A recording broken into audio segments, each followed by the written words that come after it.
Hey guys, how's it going? Rob here, and I wanted to make a quick statement before I actually start this video, to an extent, because this is in a sense a me doing another better reaction to some extent, hopefully, to reacting to Joon The King's documentary.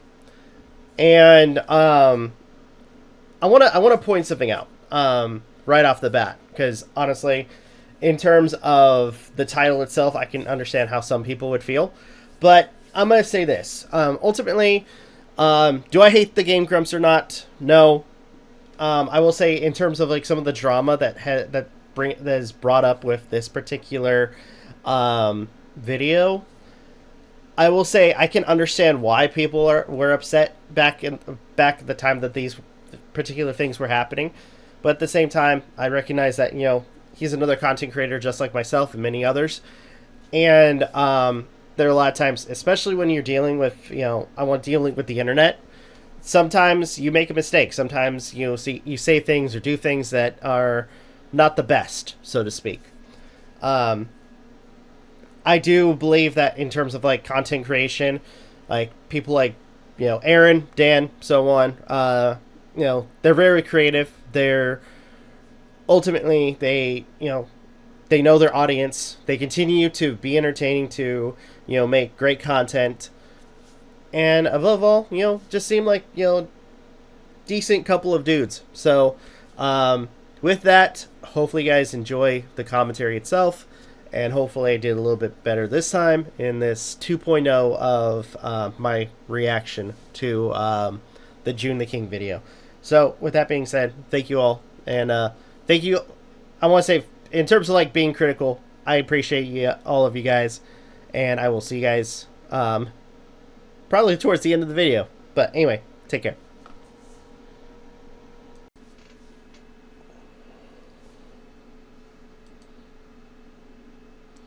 How's it going, everybody? Rob here, back with another video, and, well, we are doing another reaction, and, okay, I'm gonna say this. This is something I'm kind of redoing, because, I didn't like it, so I'm reacting to it, going back and, looking at this. So, this is, Joon The King's How Game Grumps Became a... How do you spell that? Just out of curiosity.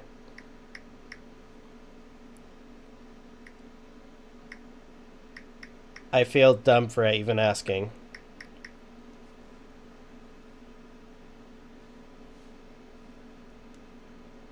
Wait. Uniquely. Oh, it's uniquely. What the? How did I... Okay.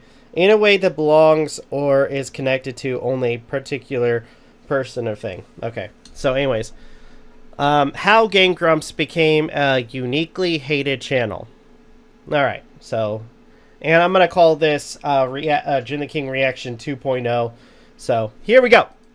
The Game Grumps is a Let's Play channel. Hey, I'm Grumps. I'm not so Grump. And we're the Game Grumps.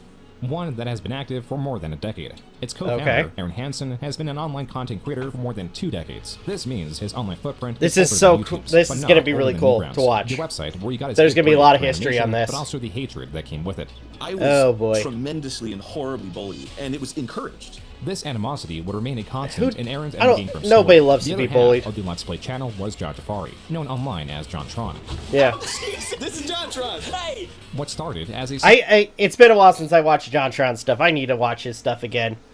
Dude, I think my favorite, couple of my favorite things has to be, freaking A, the freaking, popularity, and then a conflict. Fuck, what was it? The Scissor Man, or Clock Tower. Clock Tower and the Banjo Kazooie reviews. Only theories could fill Good lord. of a satisfactory explanation. Some of his older stuff. There are a few videos exploring this topic in depth, and a subreddit that continuously discusses. Yeah, there was a lot of hate videos on, of Aaron Hansen, some of the drama with Game Grumps and everything. The Game Grumps have been involved in.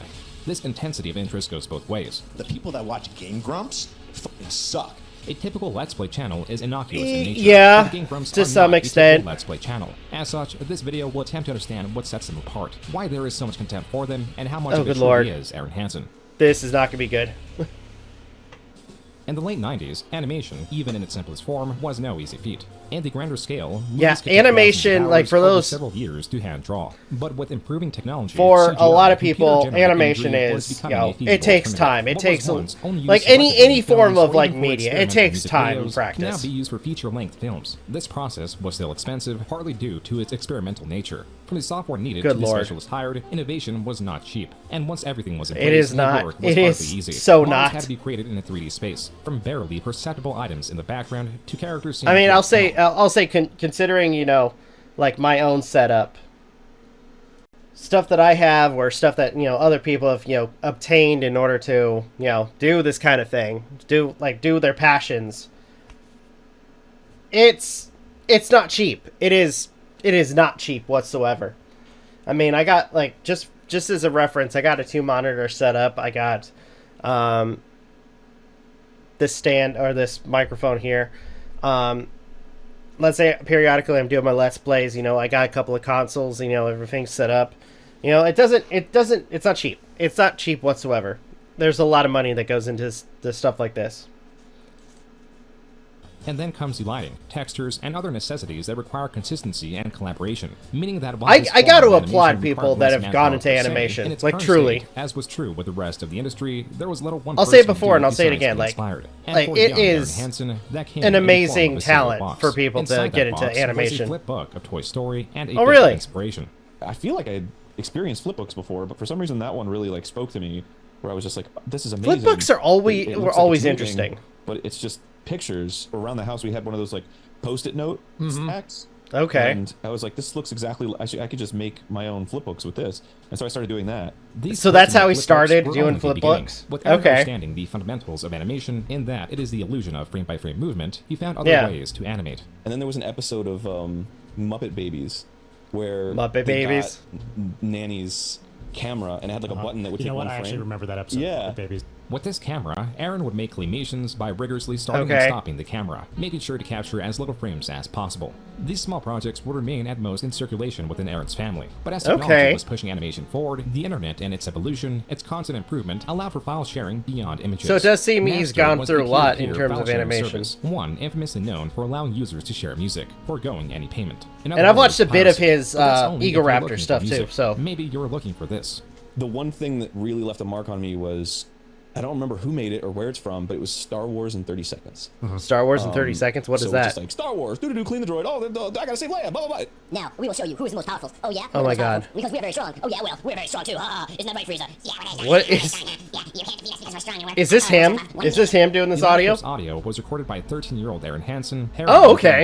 Using software to speed up the track, he uploaded this onto Napster as Eagle Raptor and Company. The username was a misspelling of the Eo Raptor, a dinosaur Aden learned about his interest in Jurassic Park. As for his parody, so that's where he got the name. To him. I was like, I wonder if people have downloaded it. And so I searched it, and I got 100 results. And I was like, whoa! Holy crap, dude! People are, whoa! People that's have this awesome. now. So, and they heard it. This is amazing. That's actually really cool. Like, so he started the Dragon Ball Z thing. That's actually really funny. That is awesome. That is excellent. Here he got his first lesson in search engine optimization, as he found out that someone had renamed the audio to Invader Zim Does DBZ. That was substantially more Invader Zim Does DBZ. A more shocking fact was that this was not even its final form. No? There was finally a program that allowed animation. Oh my God, Flash! Easy. This program was widespread, and to Tom Full, the creator of Newgrounds, who remembers Flash? It's sad that it died. Flash was vector-based. There were so many games and freaking animations that were created by Flash. Like enlarge these shapes without losing their quality, and one really individual shapes. I'll say this. To some extent, during my own like last years of high school, I went into computer animation and video editing, and overall, it is not easy. Like, I always say that I applaud people that go into animation or do that kind of thing, because animation is not easy to do. you gotta take a lot of... It takes a lot of time just to make one animation. And depending on the length of the animation and how many people are working on it, it's gonna... there's a lot to be done and a lot to consider in terms of background, the characters, the movement, animation, so on. It is so cool to see people doing this, and again, I just applaud them. It's really cool. Create animation. This created a less time-consuming way to animate and allowed for easier file sharing as the Flash files were smaller in size. This confluence of ease of access, combined with an internet to support it, was not absent of Aden Hansen. Okay. Now, we will show you who is the most powerful. Oh, God. Oh, yeah, we're the most powerful because we are very strong. Oh, yeah, well, we're very strong, too. We're very strong, too. Oh, that's funny. Using his audio. Wait. So, very strong. That okay, not animation, but it had his audio. There's a website called Newgrounds.com where you could like upload freaking Newgrounds Flash cartoons and Dragon Ball Z in a nutshell. Yeah, between Newgrounds and I think it was like Liquid Generation. Those were the two like Flash game animation websites. The person who Though, his audio. At first, let's be honest here. I think for those who know what I'm talking about in terms of Liquid Generation was a little bit more raunchier in terms of like compared to Newgrounds. It was a lot more adult. Compared to some of the content that you would have seen. And here's something really funny. Surprisingly, like normally in terms of like high schools and like schools, like kind of backtracking all of the stuff you would view on their computers, that was one of those websites that was not on that like sort of backlog of like websites to watch for. So I knew a couple of people that were literally like periodically checking for new stuff from Liquid Generation. It was so funny. Was displeased at the use of his audio, told Aaron he was going to take it down. But after Aaron clarified that he was impressed with Channel Cat's work, asked Channel Cat if he would animate a second cartoon. Reluctant at first, after listening to Aaron's recording, a second DBZ in a nutshell, nearly 2 years after the first one aired, found its way to Newgrounds. Though Aaron did have an interest in animation, his passion lied in voice acting, as more and more people were reaching out to him. Voice acting is fun. But not everything was going well for Aaron. Unbeknownst to him and his parents, he was redistricted to a less favorable high school. A discovery that had his parents taken out of school. That sucks. I didn't even finish high school. No shit. Yeah. You're a high school dropout? Yeah. Even so, he still worked a job, but continued to pursue. I think there was a point where I almost considered it, but then again, like, I want to say at one point, like, I don't know, like, I didn't consider, like, I mean, to an extent, I did consider the ramifications, because overall, I had a dad that was, Army. A guy that, he wanted me to do school. He wanted me to do everything, do good, get a good job, this and that. So, one of the big things was I had to have a high school diploma in order to, do some of the things I wanted to do. I mean, heck, I wanted to be part of the military, but that did not pan out, unfortunately. But pursue his passion, voice acting, and a future with his at-the-time girlfriend, Susie Burhow, a girl he met at a convention in their home state of Florida. Though they lived in separate towns, they remained in constant communication and would see each other for at least 1 week a month. The couple shared the dream of moving to California, one that did not seem so far off now that Aaron was trying his hand at his own animations. Oh, yeah. I need to do reactions of the Awesome series from Aaron. Up, Snake. Can I take off the suit? Yeah, whatever, but it's pretty fucking cool. Hello, Solid Snake. Oh, good lord. Hotness, I want to bang you. Oh, I think you're on Solid Snake. Okay, shut up. Okay, shut up. Awesome. Uploaded on February 23rd, 2006. Metal Gear Awesome. 7.5 million views. Aaron was initially insecure with his work that relied on the traditional frame-by-frame drawings, and so was surprised at Metal Gear Awesome becoming a hit. Right out the gate, it was huge. I mean, with how funny that is, I mean, it has to be hit. Right on the front page, like #1. Wow. And he went on. Oh, front page. That's Attack cool. of the Show on G4 and like specifically talked about it's like nobody's making cartoons like this on the platform. Tom Fulp was hardly the only one impressed with Aaron's work. Gamers Week 2.0 for them, which he eagerly agreed to at a rate of approximately $300 a cartoon. Oh dang! Sweet health, yeah. Oh, Aaron Jesus. was being paid for his work, with a few caveats. These did not air on the television channel MTV, and only existed in MTV's web show known as the G-Hole. And as Aaron was told by the MTV producer he was working with, he almost wasn't paid. He was like, look, I gotta be honest with you, like, my boss didn't want to pay anybody. Didn't want to pay you, didn't want to pay any, like, contractors or anything that we got. It was me that fought for it because I knew you guys would, I mean, you know, like, you need I'll say, like, to the guy who's, like, saying this, I mean, saying that, you know, I wanted you to get paid. I mean, good on him for, recognizing talent from Aaron, but, I mean, considering how screwed the network was back in the day, I mean, that makes sense that they were trying to, I mean, it's an obvious thing that they would have done. This is work, you know? And it was like, this is the budget that I could get. There were about 18 of these shorts made for MTV, and like this contract with them, not all was stable. I was a top creator, like, literally by the ranking of Newgrounds, I was #1 for, like, over a year on the website. Dang, Terms of, like, for a being year? Creator. I think it's like likes, you can like a creator or something. Yeah. Okay. But, like, I was tremendously and horribly bullied on that website. Oh. And it was encouraged by the culture of the website. Yeah. You know, like, I mean, at this point in this day and age, I mean, you're going to be bullied for, a lot of different reasons. I mean, in terms of, like, what content you do, like, what you're wearing, what you look like, etc. I mean, I want to say that's kind of par for the course, especially when you're a popular, or, I mean, whether you're creating content or what, I mean, people aren't going to like you. I mean, we can't force people to like us. All we can do is just, try to keep the audience that we have happy. people would make collaboration cartoons that would take months, and there was like immense talent behind it and effort just to shit on one person, you know? Yeah. Jesus Christ. But yeah, I mean, there is like people that work on as like groups, even like at this point as a company to freaking, I mean, we got Spindlehorse with Vizzy Pop that is right now, periodically releasing Hell of a Boss and Has Been Hotel content.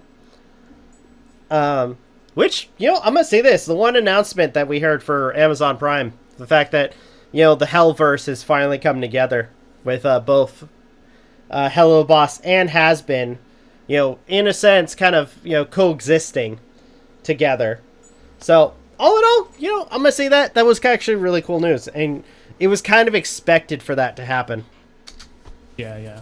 At minimum, Aaron was still with Susie, who he made an animation for. Okay. This is my Susie. As you can see, she's the most beautiful girl on planet Earth. Well, you are. You see, unlike most girls, Susie is smart, and cute, and funny, and adorable. I think that Susie is definitely the one for me. She is definitely someone I can see myself being with forever, because she is my love, and I love Susie Burhow.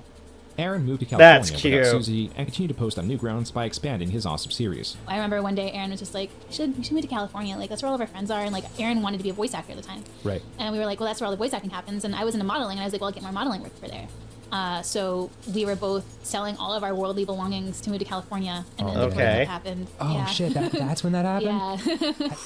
Yeah. They Aaron. broke up? Come Oh, on, damn. teenage Aaron. Yeah. I'm not mad about it. No way. Aaron I mean, they also got back parodied together, movies right? And continued to collaborate I mean, with other obviously. animators, as was highly popular on Newgrounds. These videos were sponsored by Newgrounds, but not with life-changing money. Some of his animations could be found on YouTube, but not through the Ego Raptor channel that was established in 2006. Yeah. Instead, these re-uploads of significantly lower quality, often due to the capturing method, but also due to the compression algorithm, which was why Aaron was so opposed to uploading them on the website. Yeah. No Gear Awesome isn't on YouTube. None of the awesome cartoons are. They were meant to be seen on Newgrounds.com. Click that link on the right to go watch them how they were meant to be seen. Meant to be seen. Fuzzy compression bullshit. That video was uploaded March 30th, 2008, and it was only 3 months later that Yeah, it does seem like the quality in some sense goes down when it's on that were already YouTube. being uploaded regardless of how he felt about YouTube. But in reality, it was only a single video of the series that would sit on his channel. It was not until 2010 Awesome when Gaiden. he began uploading his animation. So, Awesome May Cry, Awesome Brothers, Super Awesome Brothers, Pack Awesome, onto his YouTube channel, going as far as to remake some.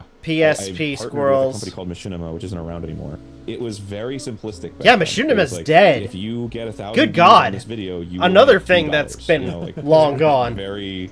That's just how it is. His partnership with Machinima, in tandem with his re-uploads, assured Aaron his first big break. It helped that YouTube videos could be uploaded at the same quality to those of Newgrounds. I had my first like big hit on there, which was Awesome Reach. I think I uploaded it to Newgrounds. Oh my well, god, it was Awesome kind of made for Reach. YouTube. That was like the most money I'd ever seen in my life. It was at this point that making videos for the internet became... I'm kind of wondering if, like, me personally, I'm kind of wondering if, like, you have, like, videos, like, from, like, Aaron and other creators. Like, Aaron was, like, probably an inspiration for some of these people. Like, let's say, I don't want to assume, but, like, I noticed, like, some of, like, the over-exaggerated, like, features or, like, you know, animation that we see for, like, certain characters, like, let's say, like, what we're seeing right now on the screen. I wonder if, like, some of that inspired other animators like Meat Canyon for going as fucking balls to the wall in terms of their stuff that they do. So, anyway. Aaron's full-time job. I remember riding a $10 knockoff Razor scooter to like a local car dealership, and like I bought my first car like cash just because I had the money to do that finally. At the start of 2010, the Eagle Raptor channel had 28,000 subscribers. By the end of 2011, that number had inflated to just over 400,000. It was around this time that Aaron was back with Susie after writing her a letter every day for a year to win her back. As for his channel, some of his other notable series at this time were Lemon and Bill. Rough sketchings of a bullet and lemon that would exist in a single area of a retro game, using only rudimentary whole-body movements to represent who was speaking. Then there was Girl Channel Paradise, a video series that satirizes anime tropes, whether they be part of the story of the anime or infamous moments in anime due to things like localization. These donuts are great. Jelly-filled are my favorite. Pass the flapjacks, go to Baru-san Sama. Don't forget the syrup. How could I? Aaron. Good God. Oh my God, the jelly donut thing. Why? Oh my God. 4Kids will never live that down. Wait, are they even still around? I'm looking it up now. Is 4Kids still around?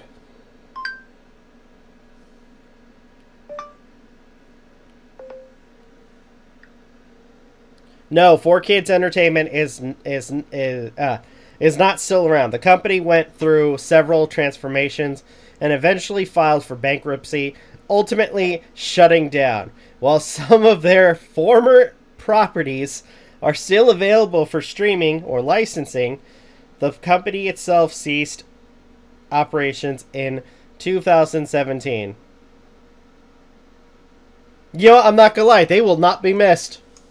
Yeah, they fucked up a lot of anime. Aaron was well known for his parodies, but his talents were hardly ever limited, from voice acting to animation to a genre of fast-paced comedy that he dominates in. All the way on the 78th floor. No match for me. Okay.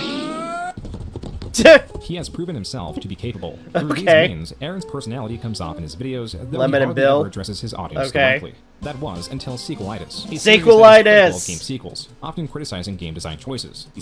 I'm gonna say this. I've seen, for the Sequelitis, I think I've seen, fuck, what was it? The Ocarina of Time episode. Oh, and the Mega Man X episode. Those were the only two I saw.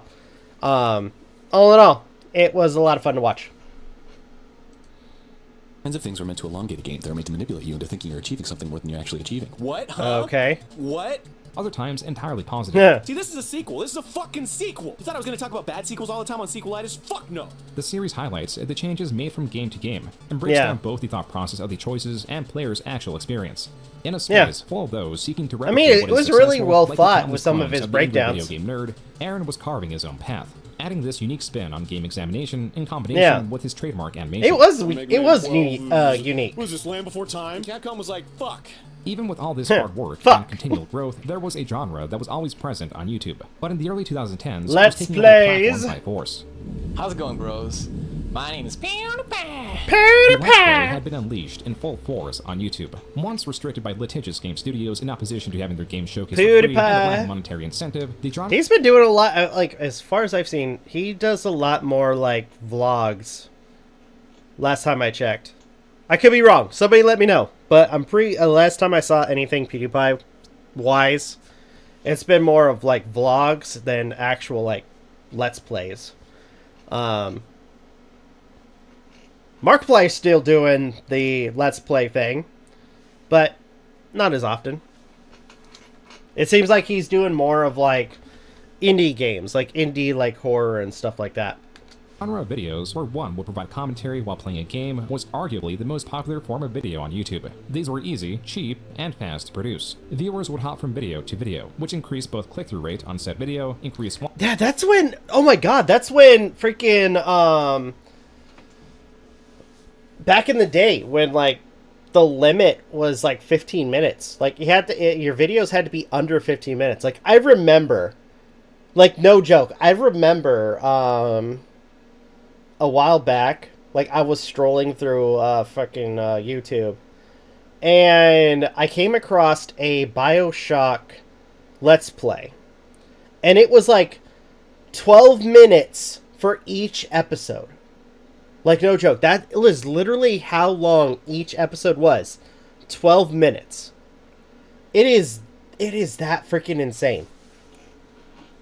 Watch time, and due to consistent uploads possible by the ease of creation, made it easier for viewers to form habits in watching daily uploads. To YouTube, this translated to... I mean, it makes sense. Money. Whether it was by decision of the algorithm or YouTube themselves, these were being pushed away competing videos. Videos like animations that, unlike Let's Plays, were often less than 3 minutes long, took much longer to produce, and created less habit-forming viewership, and were often not in a series format. For these reasons, animators like Aden were not fans of the genre. Quote, if I make a Let's Play, please kill me, unquote. This was tweeted on Man, he February changed 8th, his tone on that. a time when Aden was seemingly exhausted with his back catalog of animations, meaning if he persisted in animation with the same pace he had in the past, his growth would not have been as explosive as it once was. But Aden does have a history of creative exploration and collaboration. Around 2010, Aden contacted rising musician Dan Aden of the band Ninja Sex Party, who he co-founded with Ninja Brian. I want to say this. I do have, I mean, right now I do have one of Dan's albums on my phone.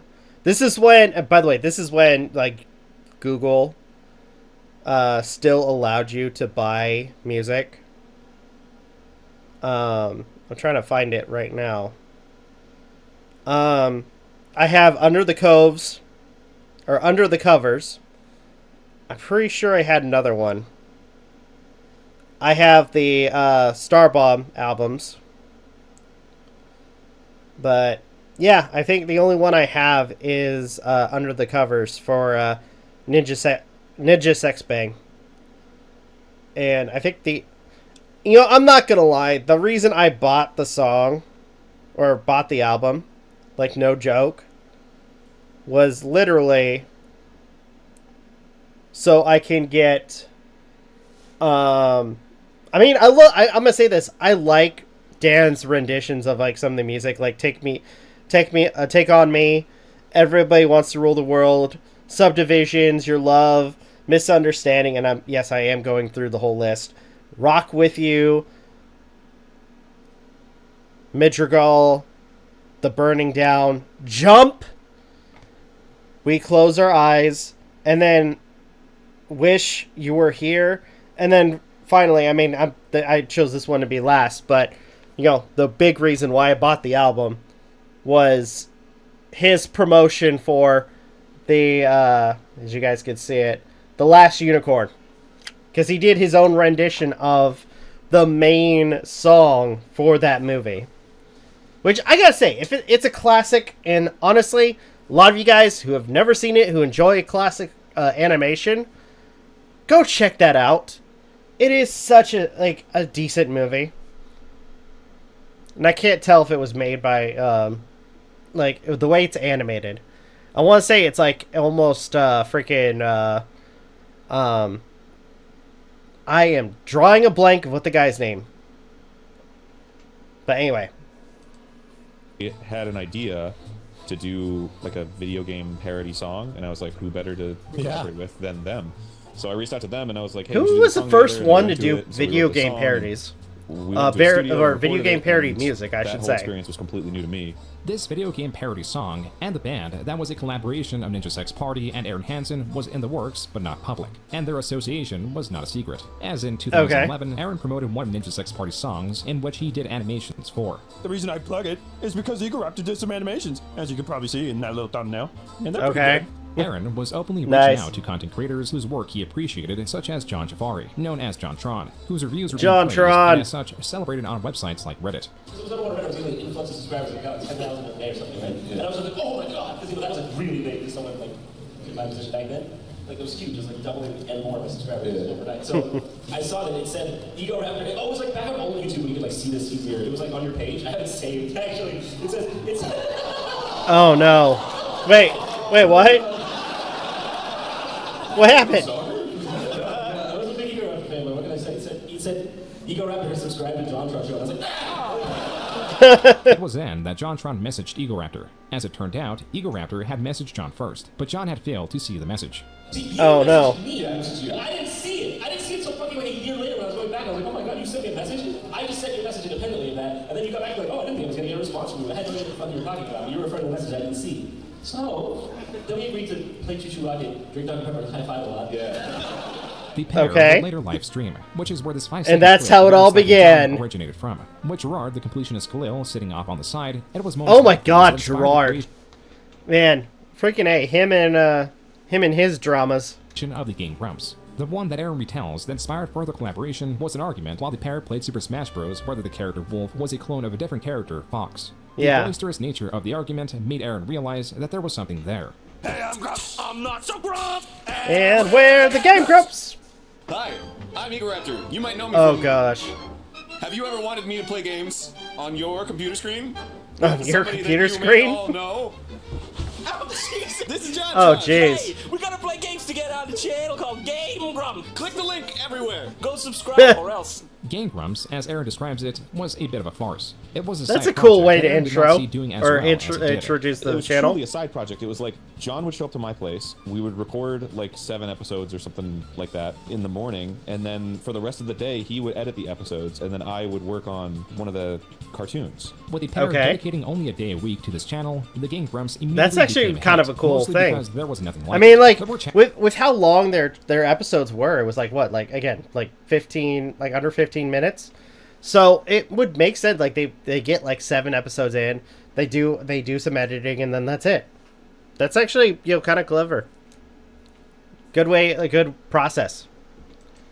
Channels that approached Let's Plays as a group, and there were many Let's Play channels of a similar format, but the Game Grumps stood out, not only because they had their previously established audiences, but also because the pair inherently approached content creation in ways that were unique yet captivating. Oh, really? The Let's Play genre was leaning more towards horror or games that were newly released. John and Aaron instead played retro games. They were a comedy duo. They did do a lot of retro games. They already understood that it made great entertainment. What is your take on Two Best Friends Play? I haven't really watched it. What's Two Friends Best Play? Everyone compares it. Yeah, and I saw like 1 episode and I was like, they're not really the same. I'm interested in. Yeah, I mean, I just nothing but respect for the guys who do this, because honestly, I mean, I always say this: it's not hard work, but it's hard to be on all the time. That was Aaron talking about his active commentary. I'll say this: I kind of agree. I kind of agree with that. I mean, on and off. I mean, in between, juggling work, school right now, bills. I mean, yeah, no, that's totally understandable. It really is. This understanding of a continual conversation by actively finding ways to be engaging in conversation could make Let's Plays appear deceptively easy when the active challenge of continued engagement try is to be not entirely engaging obvious. This is best highlighted when fumbles are made entertaining rather than something to cut out. She throws you like a mushroom. Yeah. She doesn't throw it, it just comes out of the thing. As if she has a... Did you just reset it? Did you just... Excuse me? How did he reset it? What? You can do that? You? Wait, what? No, seriously? He actually reset it? There's some way on the fucking controller. Next time on Game Grumps, I'm gonna speedrun it. Oh, good lord. Fuck up. We're done. We didn't beat it. No, Oktoberfest is coming early this year. Coming early this year. In to Let's Players for the sake of experiencing a newly released game, viewers tuned into the Game Grumps dependent on how the game made them react. John would typically burst out in laughter, making him the not-so-grump, where Aaron would react in anger as the... Oh, no. Oh, okay. Well, that makes it okay then. Let's keep playing. All right. which is why Sonic Okay, 06, his a game freakouts are a infamously lot of known fun. for its lack of Oh polish and god, less no, personal nature, was a perfect no! game for the Grumps. Oh, it's no use! Oh, and this too. Oh, it's this too. Oh no. Don't leave. It's like, don't leave. Oh no. I'm fucking done. No, you're not. This is bullshit. Oh no. This is fucking bullshit. I can't get off. Oh no. Get off. What is This game. I'm stuck. What is my life? Ironically, at some point or another, and you know, the rest of the crew, well, more specifically, MJ wants us to play this. Good God, no. Oh, I feel like I'm gonna have a bad time with this, and for a lot of people, they're gonna have a good time. Sonic 06 is also Oh, the good name lord. Lovelies, as a reference to Game Grumps fans originated from. We had this talk. I don't like it either. But what the fuck else are we gonna call them? Yeah. Well, I'm not gonna call them Grumpettes or something. Grumpettes. Viewers, audience. Lovelies. Lovelies. All of. Yeah, that's right. All of. Our lovelies. We should call them lovelies. So that's You where guys that like being called originated. lovelies? I got a new lease on love.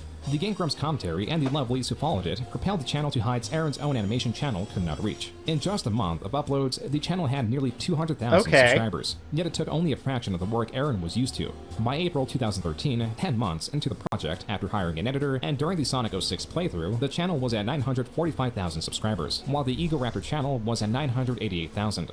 The Game Okay. Grumps was an undeniable success, enough so that Aaron had changed his focus from the animations of Ego Raptor to the Let's Plays of Game Grumps. But was it creatively fulfilling? How much time do I really have to devote to putting so much fucking focus into this thing that's going to end up being a minute and a half? It was a realist approach. And like, I think for a while I was sort of ashamed of that, but I'm not anymore. Everybody's got to fucking pay rent and everybody wants to have Yeah. more life for themselves. So I'm fine with that decision. For John, it did not seem like it was. He had Yeah. expressed a lot of interest in just like focusing on his solo stuff because I think that's really what made him feel creatively fulfilled. Yeah. Like, each of them I don't had know their that own he was paths, it seems. particularly like fulfilled by doing Game Grumps. But there definitely was a sense of like, I don't know how long we can be doing this.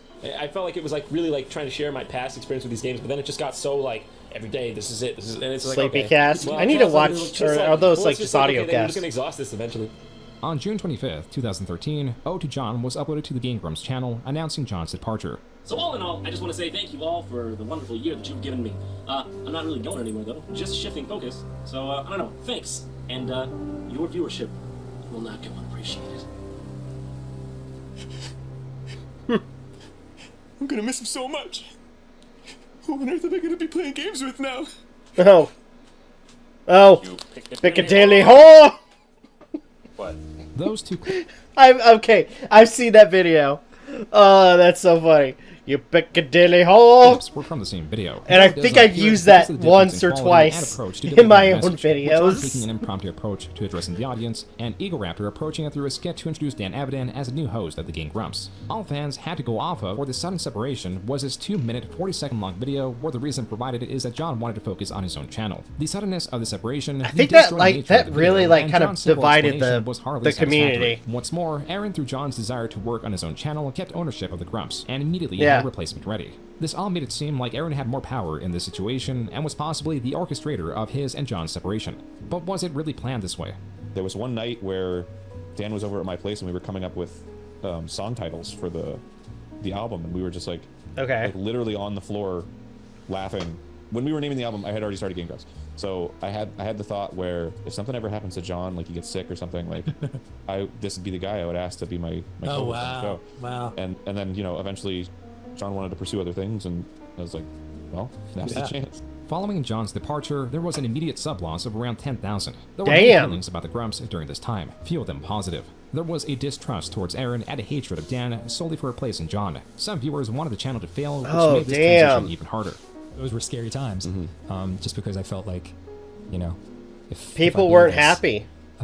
All my friends are out of a job, you know, and like all my friends' artistic careers will suffer because Game Grumps bring so much attention to the stuff that they do individually. This was a highly stressful time, but as Aaron predicted, Dan was a good counter to him. Though he was not as boisterous as John, he was very easygoing and not a terrible conversationalist. It helped that he was open about his struggles. So I guess I'll share my story, which I've That never is a lot really of stuff. told before. Like, isn't that something that I've seen again periodically? I've seen some of John and Aaron stuff, and then some of Aaron and Dan stuff. I will say, like, periodically, I've noticed with some of the things I've seen of them playing games, you have Dan, like, talking a lot about past, like, life stories, so to speak, which is always interesting to hear people's life stories. In any kind of, like, public forum. Dan goes on to talk about how he got really sick from mono and the mental toll it took. Like, it was my first experience of, like, real, like, sadness, like, over a long period of time, and I guess it was depression. But then I noticed, like, even when I got physically healthier, I was still, like, really struggling, like, mentally with a lot of stuff. Dan's upbeat attitude was so consistent that it could be perceived as disingenuous, but he really was that happy. I'm just so happy now, like, all the fucking time, because, like, I know what it's like to be sad. It did not take long at all for the pair to fall into the rhythm of things, laughing at on-screen happenings. 2 cats? Oh, good lord. Oh my god, this interaction. It's just fall. Oh no! Oh no! And telling stories. I would give him a full-on, like swordplay session. What? I've done that before. Have you? Yeah. Have you docked with Barry? Oh no! No, not with Barry. This one. It was with another man. Really? Like swordplay? Oh, this story. Just like fucking like knock your junk around together? Yeah, it was funny. We had a club. Okay. Called the D Club. Oh my gosh. Seriously, you can ask Susie. The D Club? So we were like, I have an idea.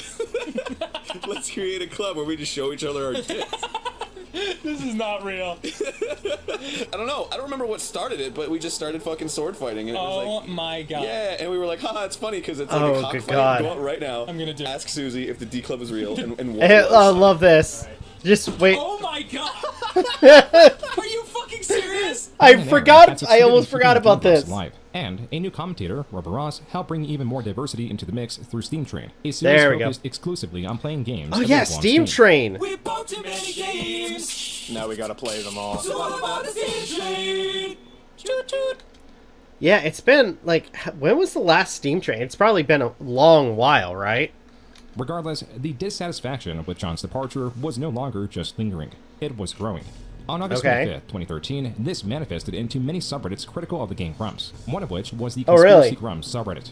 By the end of 2013, this subreddit hardly had over 100 followers. A little less than a year later, a subreddit that should have faded into obscurity now had 923 members. By the end of 2014, well over a year since John's departure, this subreddit had ballooned to 2,415 members. Jesus In November, Christ! There was a post pinpointing the fallout of Aaron and John to E3 2013, citing John's appearance, then lack of appearance, then silence from both parties, to then announcing one episode of Game Grumps a day until John's sudden departure. This does not provide any more of a satisfactory answer, but it did, at minimum, shrink the window of John and Aaron's falling out. As John stated in the post comments, quote, "Damn, you guys are good," unquote. The Conspiracy Grumps Reddit was a mix of serious posts and silly posts. One of the wilder theories is that John left because he punched Susie, Aaron's wife, who Aaron married in 2013. It does not appear that this joke conspiracy originated from the Conspiracy Grumps subreddit. It seems kind of like off base. What is true is interest in a deeper reason why John left was high, enough so that these theories and their absurdity would reach large creators and John himself. Then what happened in the Judge episode? Well, we recorded it. It was myself, John, Niall, and Corey. Yeah. And it was vile. Well, you're going to talk about it. You're actually going to talk about it. I'm just going to go into we might air it. I don't know. Because I did read on conspiracycast.com that it was because JonTron punched Niall in the face. Punched my girlfriend. Yeah, I couldn't believe it. And that's why we never published that episode. His girlfriend. So we're going to talk about it. Definitely going to become a thing now. Thank God. Oh my God. As for Susie, it seemed that she was becoming far more disliked than Aaron. There was this post by Susie explaining why she used the DMCA process to strike a video. This is the entirety of her footage in the 10-minute video she struck down. And a lot of you wonder where I'm at right now. This is my guest room. The video from London Fashion Week, that's our actual bedroom, but this is our guest room. And I film in here because it's obviously quieter, and it's away from where everybody else in the house is filming when they film stuff. That was not planned. The rest of the video is full of moments of John and Aaron being loud.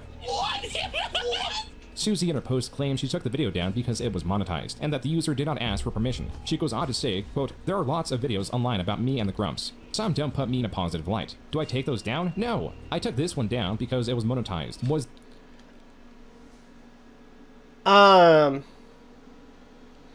I would have to ask if that video, like, if that particular video had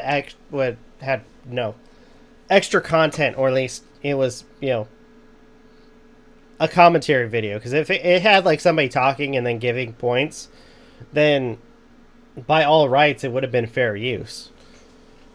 But if it was like a full-on like video of like nothing added, then okay, I can kind of see why they would do that. Is this a rash decision? Yes. Will I be doing it again? No. Unquote. Side note, the video uploader claims he never monetized the video and also states that Susie struck down another of his videos. As for Susie's post, she claims she apologized and stated that he could re-upload his videos if he wanted to. Then in the comments, Susie posted, quote, "They could not remove them if they were not monetized," unquote. This is a lie and a clear misunderstanding of how the DMCA process works. Then in 2015, there was the Etsy scandal, with the pertinent information centralized in a post on the Conspiracy Grumps subreddit that also made the point to mention the copyright situation. This begins with this post on the Ben Grumps subreddit, which is smaller than Conspiracy Grumps. The poster opens by talking about Susie's Etsy page, where she was selling an amethyst with a decorated snake coiled around it for 105 Australian dollars. That actually looks kind of pretty. States that this piece is handmade, and that it has a sterling silver chain. This is the second screenshot shared of a Google search that shows not just a similar piece, but also a series of pieces of different gemstones. Oh god. Upon further inspection, these near-identical copies, only lacking the chain, were being sold for $3 USD each. The poster also attaches additional examples of resold jewelry. Susie responded to this accusation on the main Game Grumps subreddit. Quote, "I have never found crystals or any of my specimens at that price before, so thank you. I actually go to local shops and buy my specimens in person. I use lots of expensive unique items and imported sterling silver chains from Italy on my pieces, so please do not think of me as just selling a $3 charm for $100, because that is not the case," unquote. Unsatisfied with this response, the original poster who discovered the reselling of jewelry made a second post with even more examples. That's when Susie made another post. Quote, "Hey guys, before I say anything, I just want to apologize for some things I said. I claim that I buy parts locally, and that isn't true. I guess I was just scared. I can proudly stand by many of my previous claims though. The chains I use are absolutely from Italy, and the parts or accessories I outsource to use in my products are always what I deem to be high in quality." Unquote.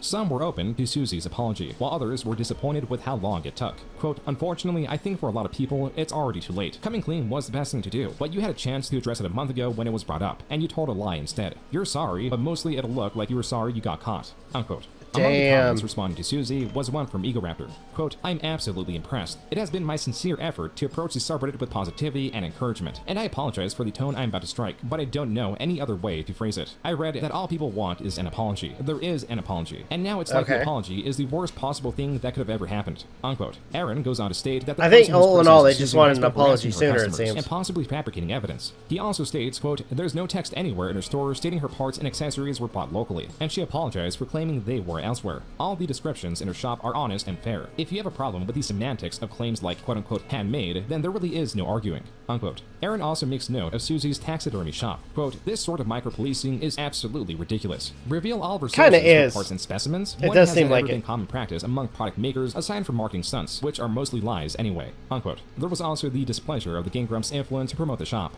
Quote, "What I don't think anyone understands or knows is that Susie has refused again and again to post about her shop on her channel, and it wasn't until I hounded her to do so that she reluctantly did it. She did not want her sales to be influenced by her fan base, and she wanted her success in business to be I don't think as a result anybody of the wants skillful their handling of her shop." Unquote. This did not do much to improve Susie's their audience reputation among those already influence their distrustful of stuff. her and Aaron, but her apology and Aaron's comment were overall well received. The Conspiracy Grumps subreddit, who was also discussing the shop, had nearly doubled in size from December of 2014 to April of 2015. This is both a product of the building controversies and a side product of the Game Grumps consistency. While not true for the majority of viewers, there exists a small subsect of viewers who grow highly attached to the people they watch. If a creator uploads or streams daily, they have a higher chance of attracting these people as they become ingrained in their lives. These super fans and detractors are certainly not large in numbers, but they are very loud. It is not uncommon for these people to go to great lengths to appease or harass the creators they follow. An example of this is the Leadfoot incident. In August of 2015, the Game Grumps were playing Sonic Adventure DX. I'm kind of wondering what this... Oh, wait, what's going on? Stages, utilizing different characters along so they're talking about... Okay, so Sonic... But it is also... Oh gosh, I've heard bad things about this. Fishing minigame, or the labyrinth-style area that is the jungle. An area where the music has an incredibly short loop. Stupid fucking repetitive jungle song that never ends and is 5 seconds long. It's looping endlessly. While Aaron did get flack for criticizing this game, as was becoming more common as he was expressing his dislike of Sonic games, the controversy here came from a guide they had been following throughout the series. This is how the game's I can't fucking believe this walkthrough. What? Where it's like, oh, you'll figure it out. Just a stage overview for the next stage that we haven't gotten to yet. This stage isn't particularly large, so you shouldn't have much trouble locating the emerald pieces. That's the only thing it says about the stage overview. Like, what a dick face. Yeah, like, what a colossal waste of time and energy. I feel like this is gonna bite him in the ass. Walkthrough like that. It was not until episode 32 that they were fed up with the guide, particularly the fact that it does not point out the location of the emeralds or how to get them because they are randomized, a fact the Grumps likely did not know. Here's what this says. Sure, you can use the lit up panels on the wall to climb up, but why bother? Just glide into the wall and climb up. There isn't a lot to say about this stage. Oh, this fucking... What? Oh my god. It isn't particularly large, so you shouldn't have much trouble locating the emerald pieces. What the fuck is wrong with him? I know. Like, what is What actually is- wrong yeah, with what this is guy? up? Hold on, I'm fucking... What the fuck help does he think he's providing anybody? I'm gonna look... Oh, gonna good say lord. the name out loud because He is so people are mad. gonna think that... Yeah, it's the fact walkthrough by... Pizza. I only say this because people will think we're making this shit up. He wrote this Oh, in good lord. 2004. Oh, yeah. So if he gets a wave of hate from our fans, won't he be surprised 11 years later? But this Oh, was fully jeez. re-uploaded and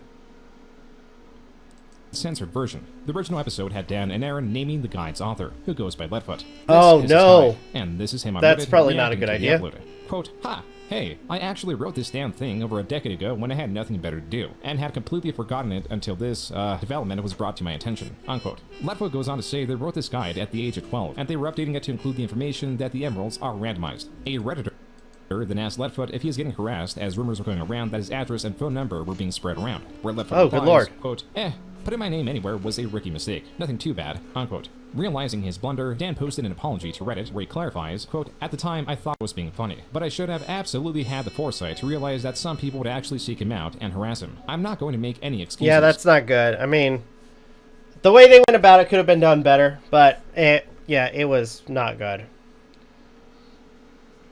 Anywho.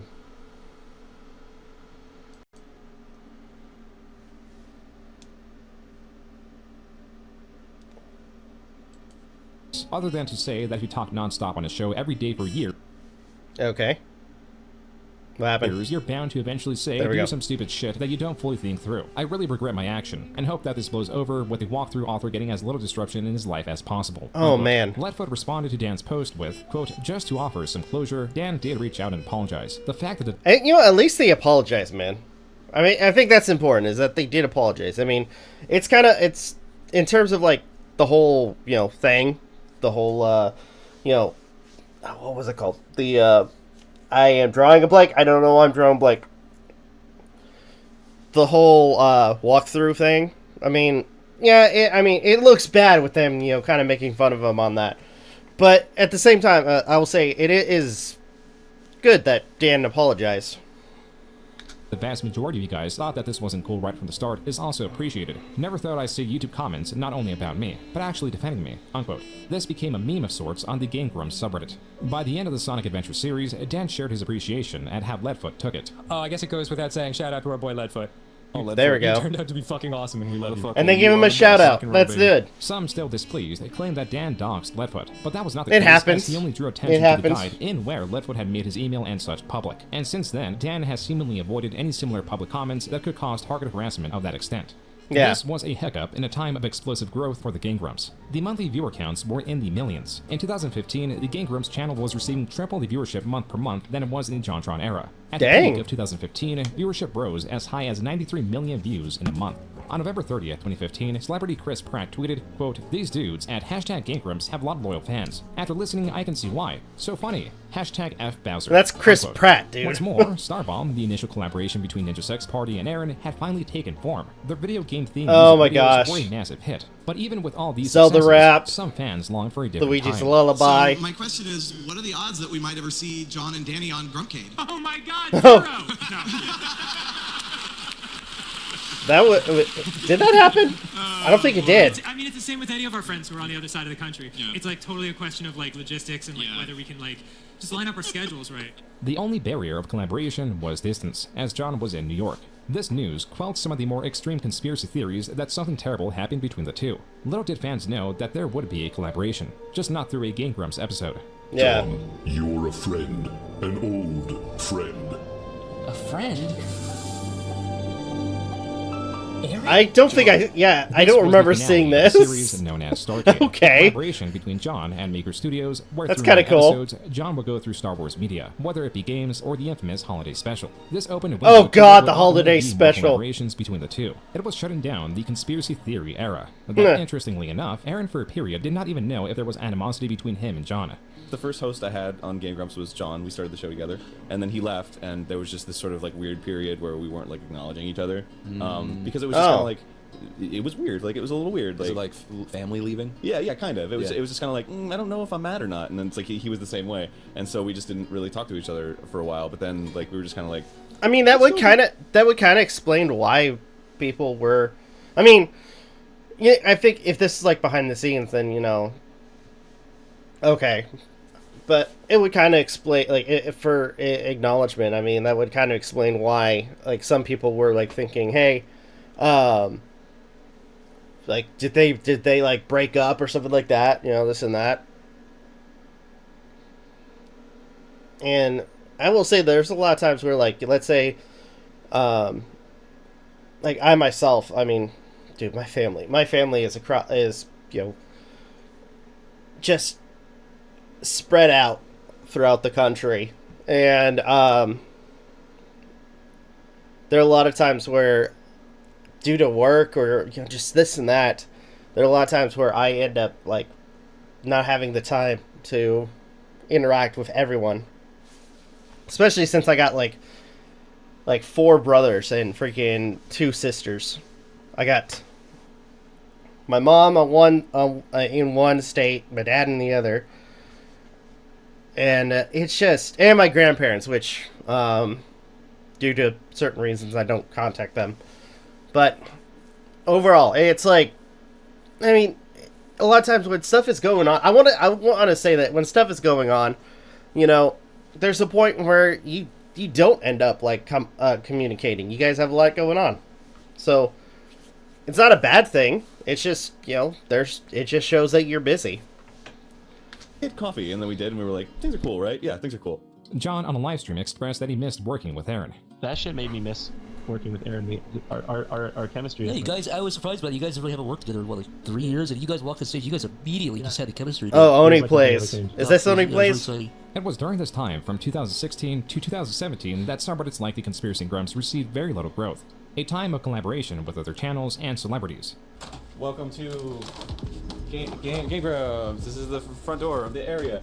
That was from the Game Grumps 2017 office tour. This it was not so much this the office size looks of the office awesome. That was meant for Let's Plays that was impressive, but the detail in every corner. Aaron's office It looks was seen that- like a toy store with his collectibles in view. I swear that would have been a really cool freaking like office to have.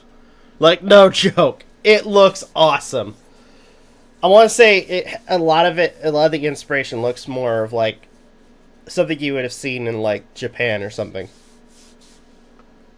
Which didn't Aaron say he likes Japan? The office had a portal-themed bathroom, a Japanese-style bar, and also part of Yeah. the mix was the open-air office.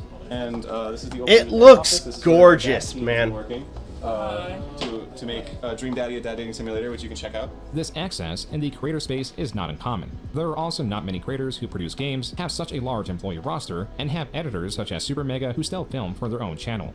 This is the Grump Room. Come on inside. So this is where all the magic happens. Right now, Super Mega's recording. This all only scratches the surface That of is the so around cool. 18-minute long office tour that has custom gadgets like this switching system. This is fucking magic right here. This is the new switching system for the console. So all the consoles right now are hooked up at once, and all you have to do is press on the touchscreen. So get a wide of this, so you can see what's going on here, right? So we got the Wii U turned on, and we got the GameCube turned on, right? So if I want to check out the Wii U, all I gotta do is press the button, and it switches to the fucking Wii U. This office That is is a clear awesome. representation of the Game Grumps' success. Everyone pretty much in our group like has success in life, not mostly, but in part some way because of Aaron. And like I just can't express it into words. I don't know how to say it, but yeah. I feel the same way. Very. I mean, generous they've gone guy, a and, long like, way. I feel like he gets the most shit. He does, out of any of us, and he is the one. Who's Unfortunately. responsible at the core for everything else that's happened. It gets to him too. Like he won't admit it, but like yeah, like he has to like look the other way because otherwise it'll just fucking he'll crumble. I'll see. Like, I mean, with everything, like I can understand that, and a lot of times, like when you're making content and you have people freaking shitting on you, I mean, all you can do. I mean, one thing I've always said is that me personally, I feel like one thing I've always said is, like, when you are here on YouTube, you can take the criticism, and ultimately, like, it can either make or break you. And a lot of time, and you can learn from it, or just, double down and, be a complete asshole, like a lot of other people that we've seen on YouTube, where they don't take the criticism, they don't, like, change their ways, and they just continue going down that particular path. I will say that there are a lot of times where you have people that are just, there to, be mean. In which case, I will say another thing is that in terms of, like, YouTube and interactions, a lot of those times you just end up having to ignore it. Because a lot of those people, all they're doing is especially when you have people, like, in a sense, making fun of your looks, which I've had happen before. And all in all, it's like, when that kind of thing happens, all you can do is just shrug it off. Like, people calling you fat, freaking, ugly or something like that. I mean, dude, it's just people behind a keyboard. It's at this point, the only time they actually have courage in saying stuff like that is behind a keyboard. So, all in all, if you see something like that, where people are, talking that kind of way, then you know what? Just ignore them. That's all you can do. Even with the heights that were being reached, the amount of work through Starbomb, touring, and Let's Plays did take its toll. We went to El Paso and we recorded a whole new Starbomb album. Oh God, yeah. That was crazy. That was crazy. Sent me into a little tizzy afterwards. Really? Oh yeah. What does that mean? How so? Heavy depression. What? Really? Oh yeah, man. Why? How so? I think I was just overworked. Oh, interesting. Yeah. Who after this was they put a lot of work in this. Of Eagle Raptor that was bound to get a little better, but much worse after the infamous JonTron Destiny debate, where the two discussed socio-political issues, which that John happened, didn't it? Terribly in. For some, this changed how they viewed John, depending on whether they aligned with or despised what he said. After this, John clarified his feelings while also rarely engaging with this level of political discourse again. At the end of 2017, Aaron addressed the question if John would ever appear on guest. That's how I feel. I'll say how John felt. That's kind of how I feel with a particular topic that I've been discussing. Which I think I'm kind of like, I don't want to say burned out. I'm done with it. Because no matter how much you talk to this particular group, they don't want to change. They are so set in their ways that, unfortunately, I feel like any further discourse, they may end up hurting people. It's been a long time since I talked to John. We're not on bad terms. We're on fine terms. It's just that he lives across the country. Questionable if he'll be on the show on Guest Grumps due to recent things that have been said. Yeah. Do not agree with any of those things. The roaring crowd caused That's kind of sad that they're plotting that. That disagreed with what John said, reinvigorated this division. Those that value creator beliefs when their content is not inherently political were now disliking Aaron for the same reason they dislike John. Then there were those displeased that those statements were enough to bar John from appearing on the Grumps. There was likely not anything Aaron could have said that would have pleased everyone in this situation. Regardless, this was another angle the hatred Aaron was building from. There was also the view that he was a hypocrite, with clips like this one spreading. We've got a shirt available called, it's the Run DBZ poster. It was designed by one of our great guys, Vernon, here. You should go check it out. It's a funny shirt. Run DBZ. Like two pop filter things are mashed up together. Right. It's like, alright, it's harmless, but like, I don't know, it's just annoying. Yeah. It's like, oh, those things that are cool combining to be lame. Yeah, it's like, oh, one of those wasn't good enough for you? Just one? Just Star Wars wasn't good enough for you? There was also Aaron's usage of the N-word in the past and his changing of perspectives that he did? In the coming years. God. Those not interested in the socio-political views of the game Grumps could find displeasure in Aaron's approach to games, whether it be analytical in his sequelitis or his frustration at games that often comes from his lack of engagement or impatience with them. I love heels. I love buffoon characters. So it's a natural inclination for me to play that kind of character if I'm doing like improv-y stuff. Yeah. So like I just leaned into that because it's very easy for me to do that. Yeah. Aaron, I gotta say, like, in terms of playing characters, I mean, for those who have followed our channel long enough, you guys know that we periodically have been doing like voices for different characters in like games like Ace Attorney and freaking Danganronpa. I gotta say, it's been interesting. I mean, I can understand that sentiment. I mean, I personally, like I said, I've played, like, as we're playing the game, I'm like voicing several characters, and it's like, and I will say, especially like, because I know that freaking Aaron, I think they're finishing it up, but Aaron and Dan are playing V3, and I'll say for the other two games, I'm trying to avoid watching their stuff on the third game because we haven't finished it. But overall, I'll say, like, how creative they are in terms of their comedy and as well as their voice acting for that it's awesome. It is really, really freaking awesome. And especially since, you know, overall, my friends and I are like do our best to be entertaining, or doing everything to entertain everyone that's watching us. We'll come up with a variety of different voices for a lot of these characters. I myself being, I want to say, very critical of myself in terms of what characters, how I voice each character. It's a lot of fun, but at the same time, it's like you're really critical of how you're doing it. Goes on to expand on how he plays this character to enhance the show, but also had a frustration in that people viewed him as an idiot, rather than understanding the character he was playing. In December of 2017, there was an over hour-long compilation of Aaron raging at video games that now has over 3 million views. In this case, as per the support comments, Lord. his exaggerative and angry I think I nature did is see that. praised rather than countered with further frustration. However, there exist moments that this anger doesn't seem like it's coming from a character. Clearly I can fucking do it without getting hit until your stupid asshole game gets in my fucking way. His nitpicking wasn't the problem. It was the fact he spread his opinion about how bad the game was when he couldn't even remember half of the game, or half of the game. I don't know. Half of the game, or knew even the basic controls. Seriously, how hard is it to press R and block when an enemy jumps over you and does the same attack he hit you with 3 times before? How hard is it to hold back on the control stick, press Z to turn the targeting off, and then press and go, and then pause and go into the options and change it to hold. Let's see.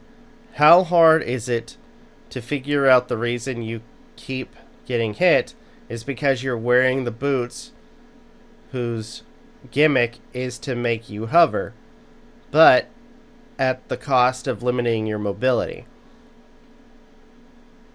In a situation where hovering would be pointless. It's not hard, it's just Aaron being lazy or uninformed. Why he made such an adamant sequelitis makes no sense, considering his experience and skill at the game, but that, my friend, is why everyone is getting so butthurt. He talked the talk, but showed he couldn't walk the walk. TLDR, he made a review of for a game he knew so little about. And since it was popular, people expected him to know more about the game he shat so much on. And waste my goddamn time and have to do this stupid fucking bullshit again for 3 fucking minutes! See you soon. It's a masterpiece! 10 out of 10! That came from a video titled, "This is how you don't play Ocarina of Time with Game Grumps." This is a style of video borrowed from the trackers of infamous Let's Player Darksidephil. The point of these videos is to highlight incompetence, with this one at nearly 400,000 views, likely being the most popular of the style connected to Aaron. This also plays into Aaron's sequelitis of Ocarina of Time, that while overall well received, is the most disliked of the series, and is the weakest video. A book can tell you the main character's a hero with dialogue. A movie can too, but in a game you can feel it. You can experience it firsthand. You don't need dialogue. Why was the inclusion of so many semantics necessary? And I don't buy the argument that they're only there to richen the world with story, because adding those contexts to the situation is devaluing design aspects. The game literally stops for you to complete some asinine story task. Aaron makes the point that Yeah. bottlenecking or slowing down progress Yeah, through interacting with the correct that was NPC kind of detracts annoying from at Ocarina of times. Time, while negating a major aspect of the game are the two versions of the world. Like, The it's uncorrupted stopping version to can do a- listen as do a child task and or something ruined like world that, or- lived no, experiences no, as I adults. mean- the game forces this lore on the player to emphasize Ganon's Bottlenecking. destructive role. There are also critiques of how the game builds up anticipation versus Link to the Past, or Yeah. how enemies can be slower to fight in that they will block attacks, forcing a slower exchange. They were of slower shielding to and fight. countering. This last bit matters, as a major criticism of Aaron's approach in his Ocarina Let's Play is his lack of using a shield. But also, there is a frustration from Aaron in the corrective nature of audience members that seemingly bleeds into the real world. When you greet somebody, you're like, hello, right? Mhm. Or like, hey, how's it going? Or like, great to meet you. Okay. I like the ones that come up to me and are like, what is this? Ooh. Why don't you use the shield in Zelda? That was from a Yeah, video why of the didn't game you use Grumps the playing shield Paper in Mario: Zelda? The Thousand-Year Door. Also within this episode was Dan selecting in-game badges dependent on the given answers and a Q&A he posted. I went into my Reddit AMA that I did on the plane while I was bored, and found this super helpful thing. So thanks to Going Greener on Reddit. Yeah. Okay. And thanks to everybody who emails me. I know I'm salty, but Yeah, they're just trying to help, man. I appreciate the feedback. Totally. It is Like, they're just trying very to kind. they're just trying to Badges help, in Paper man. Mario vary in what they can do, from increasing your defense when blocking to unlocking different types of attacks. Only a select amount can be equipped dependent on how many badge points the player has available. The Quick Hammer, Okay. for example, is an excellent badge as it serves as an AoE attack, meaning it hits all around targets. Though the majority of badges that are attacks lack versatility, which is why passive badges that increase things like attack power are preferable, and can make the game significantly easier, which is why Dan posted that AMA. Once more, Okay. the response he's reading from recommended essential badges to where Dan could fill in the rest depending on how you want to play. I mean, I don't want to weigh in on this because what if I'm wrong? What if it's the wrong badge? Okay, restoring HP, that's good. Hey Dan, also when you move around, you should go right in a perfect straight line instead of going up and down because that wastes time. And also, when you fight, you should go to the right instead of the left to get to the menu item because that shaves off another 2 seconds. Ow. Dude, shit's falling on you like crazy. I noticed. You're poisoned, you're dizzied, you got shit falling on you. Mario's fucked. Maybe you shouldn't change those badges, dude. Stop. Oh my Really god. shouldn't. Please let it go. Oh my god. While Aaron's jest could be targeting the overall corrective nature of commenters, the comments in this video were particularly frustrated with him because it was Dan who was seeking advice. Some of the comments Yeah. read, quote, Aaron, it's our game, we should choose how to play. Dan had literally put out an AMA wanting help, of which someone responded kindly and respectfully, unquote. A different comment points out that this is expected from the channel. Quote, wow, it's almost like Aaron's a grump and Danny's not so grump. Wait, what's the name of this channel again? Unquote. And Oh, then there is good a lord. comment that speaks to the building frustration as a whole. One that is not isolated to this video, but rather the Grumps' use of walkthroughs in other games. In a way, this video and its comments capture the expected nature of Aaron to play a character that speaks to the frustrating experiences in games with some levity, like the Sonic 06 Let's Play. But when Yeah. he takes a similar approach to games that are considered cult classics, with issues that are unique to Aaron, I think his everybody complaints loved do that not Let's resonate Play, with though. viewers, and it can appear as Aaron is critical of a game when in reality he lacks the ability or patience to approach it. This is only part of the annoyance with Aaron, and is a far cry from clips such as this one. This is probably like the best I've ever done in any game. Is that right? Because just the level of hardness. Come on with the fucking jellyfish! I shot it like 3 times! I shot it like 3 Oh, that times looks and it so wasn't- bad. I think I shot it myself. That looks so bad. By 2018, though viewership was mostly steady, there was a downward trend. This appears Oh, really? to be true for a fair amount of Let's Play channels, with gaming streamers gaining popularity and an era that allowed for even Oh, higher freaking interactivity. streamers. But the game Grumps Okay, were that no explains longer a lot. entirely game-oriented, as they started a new series known as 10-Minute Power Hour, where Dan and Aaron... Okay, I'm gonna say this. Like, no joke. I could be, and I'm sure somebody will correct me.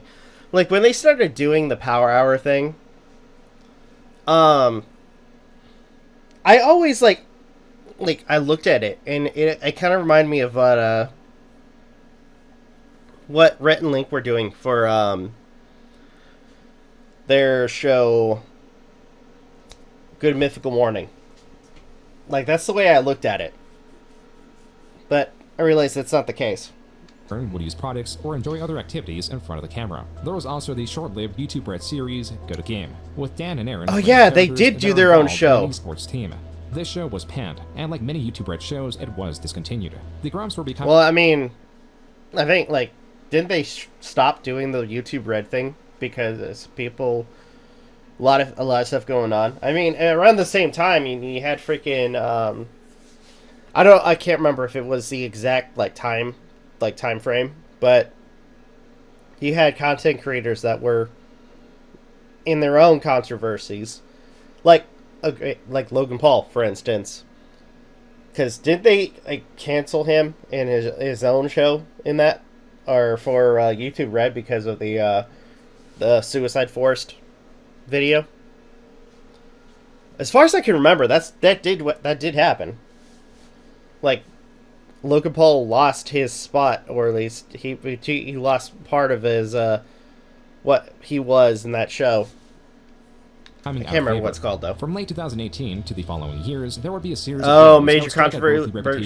Sir, the Grumps. Hello, this drama. Is mishandling a conflict, possible hypocrisy, God damn it, Ross. Of the Grump employees, and even their game, Dream Daddy, that while already released, the infamous events around it are still being discussed. This all begins with Aden's tweet on November 11, 2018. Quote, "Dude, if you don't think you're cool, forget it. You're cool." Unquote.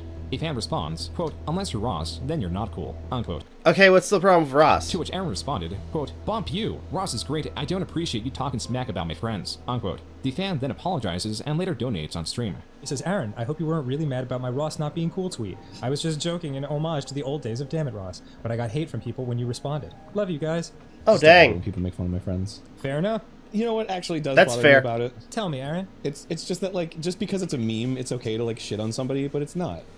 Right. It's like it means the same when you say fuck that guy, whether it's a meme or not. Although it's just fucking uncool. Although yes, Ross, I agree. You want to say something? Here, Ross, let me hand you the mic. Here we go. Buddy. I'm kind of like curious, like what was like the big thing where like, oh damn it, Ross, like what is that? Like I'm trying to understand. So last night I discovered that people make compilations of Game Grumps. I didn't know that, and I found out some guy had made a compilation of all the times YouTube shit talk me on Game Grumps. It's an hour long, and it ends no shit with you guys in Dark Souls saying, "You know what's really funny about this? Russ doesn't watch Game Grumps. He's never gonna see any of this." And that's what it ends with. God! This is and he did watch that episode or that video. One that the Grumps sold shirts in the past to promote. Aden's displeasure towards the fan in that he did not accept the fan's intent of jest and an old meme sourced from the Grumps was odd. Odd like this Instagram post from the Grumps captioned, "Who killed John Benet Ramsey?" The comments, while somewhat mixed, do express the displeasure in editing Aden's face to look like a brutally murdered 6-year-old whose case had gained recent traction through the true crime genre. This post was shortly removed and was sourced to Ali, the Game Grumps social media manager, who apologized within this Reddit post. Then, in April of 2019, was this video titled "The Hypocrisy of Aden Hansen." It opens with Dan talking about his displeasure of Axl Rose of Guns N' Roses, particularly the song "One in a Million," where Axl says the N-word, where Aden then states, I just can't imagine the context of, like, this super white dude just dropping N-bombs in a fucking rock and roll song. The video then cuts to some of the many times Aden has said the N-word in the past, as well as Susie when quoting on scene. Man. A more complete compilation is this one that is 5 minutes in length, titled Game Grumps That's N-word not compilation. good. It has racked up triple the number of views of him saying the N-word. I mean, that's kind of hypocritical, Ellis man. Mark released a video critical of the Game Grumps, with Ellis Mark's character placed in a guillotine, understanding the flack he was going to get for making this video. I think it's pretty obvious that Game Grumps, the main series that is on its last legs with a dwindling viewership, which I think is entirely down to... Okay, I don't agree with that statement. I think there's always going to be people that are going to enjoy the content. I don't think it's like they're on their last legs. But anyway. For saturation. They used to upload 3 times a day, and big surprise, not everyone wants to watch 30 minutes of Aden screaming like a child every 24 hours. I'm going to quickly Nobody wants to to scream. another very similar Let's Play channel, Oni Plays. Oni Plays was created by an old friend of Aden's, Chris O'Neill, and he managed to do what Aden could never accomplish: be funny. The hosts constantly work off each other, hitting the viewer with joke after joke after joke, and are completely aware that they're just stupid Let's Players. The main host of Oni Plays. I would love to like get to that level of like being funny and stuff like that, being entertaining. Though I'll say like my biggest drawback is like finding something on the spot to do that or say that's funny. But again, I applaud people with it that do that kind of stuff. Plays at the time were Chris O'Neill, Ding Dong, and Julian. Chris appearing in a video was standard, as it was his Let's Play channel. Just like Aden, Chris was an animator from Newgrounds, one that collaborated with Aden as well as various other well-known animators from the website. Oh, Their jeez. approach to their Let's Play channels are far different. Aden, through Game Grumps, takes a strict approach. He releases videos daily with a single co-host. This in itself will guarantee exhaustion and a lower quality of video, as having the same 2 people force a conversation over the course of several years will more often than not have conversations devolve into nonsense. What's more, the strictness of seeing Let's Plays through makes Aden frustrated at a game he does not have interest in, which worsens the viewing experience. Oni Plays, especially in its most recent they episodes, just do has a random changing stuff. cast of guests. most of which and are they do they switch it up every once in a while. When they do appear again, they may have more interesting opinions or stories to share. Rarely does the channel dedicate itself to a complete Let's Play, as they will play it either until the guest leaves or the interest of the host who plays said game has left. Only Plays is far more relevant to the story of Game Grumps. Yeah, I've always wondered if they complete any of the games that they play. I've noticed it does seem like for quite a few of their Let's Plays, it's in parts. They'll play a game for a little bit. There's an episode of them playing a game, and then they'll play something else the next day. And drawing the comparisons of channels. But if Aaron is anything like how the stories I've heard describe him, then it doesn't surprise me how many people have joined and left Game Grumps. Like how supposedly after 2 of the hosts, Ding Dong and Julian, from Only Players said that the game they were funding was pandering, which it was. Aaron bumped up their office rents, basically forcing them to move out. This new wave of hatred toward Game Grumps and Aaron Hansen is what possibly caused this infamous tweet chain. It starts with Aaron listing off the 5 jobs he's had, from working at Blockbuster to becoming the owner of an entertainment company. To this, a Twitter user responds, quote, "Entertainment company, yeah sure," unquote. Aaron retorts, quote, "We produced over 6,000 episodes of the 4th most watched gaming show in NA, co-produced a 6-episode serial with Dan Harmon, produced 2017's second best-selling indie game, produced 3 #1 Nielsen charting comedy albums, multi-million viewed 6 episodes reality series," unquote. Negativity sort of, at least gets to me when it sort of taps into something that's going on with me. Then I'm like, oh, that hurts. Because it sort of reinforces this idea that other people think what I think about myself, which is negative. This could explain Aaron's response, especially like I said, as a public figure, as somebody who creates content for the internet. I mean, that's par for the course. I mean, you're gonna have people that are gonna be fucking assholes. But at the same time, you roll with the punches. You go through it.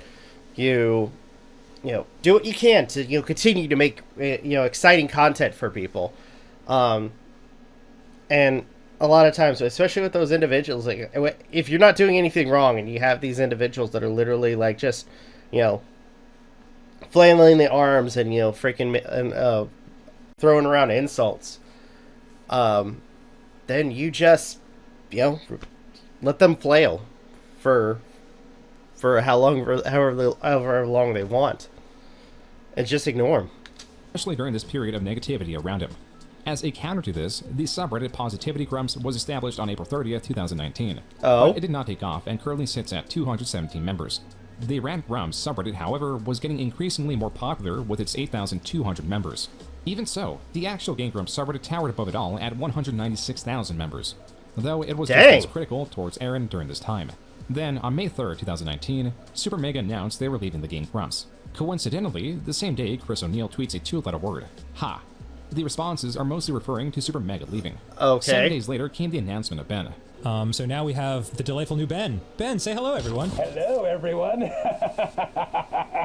That's creepy. There were some growing pains. I'm sorry. While some may think the job of an editor is to stitch together clips, their job is far more important and often less understood if done well. They are gatekeepers, knowing what to throw away and what to keep, knowing what tone to take with any which section of a video. They are meant to amplify and not distract, the latter of which is what Ben was doing. This is Dan's solo Let's Play of King's Quest IV.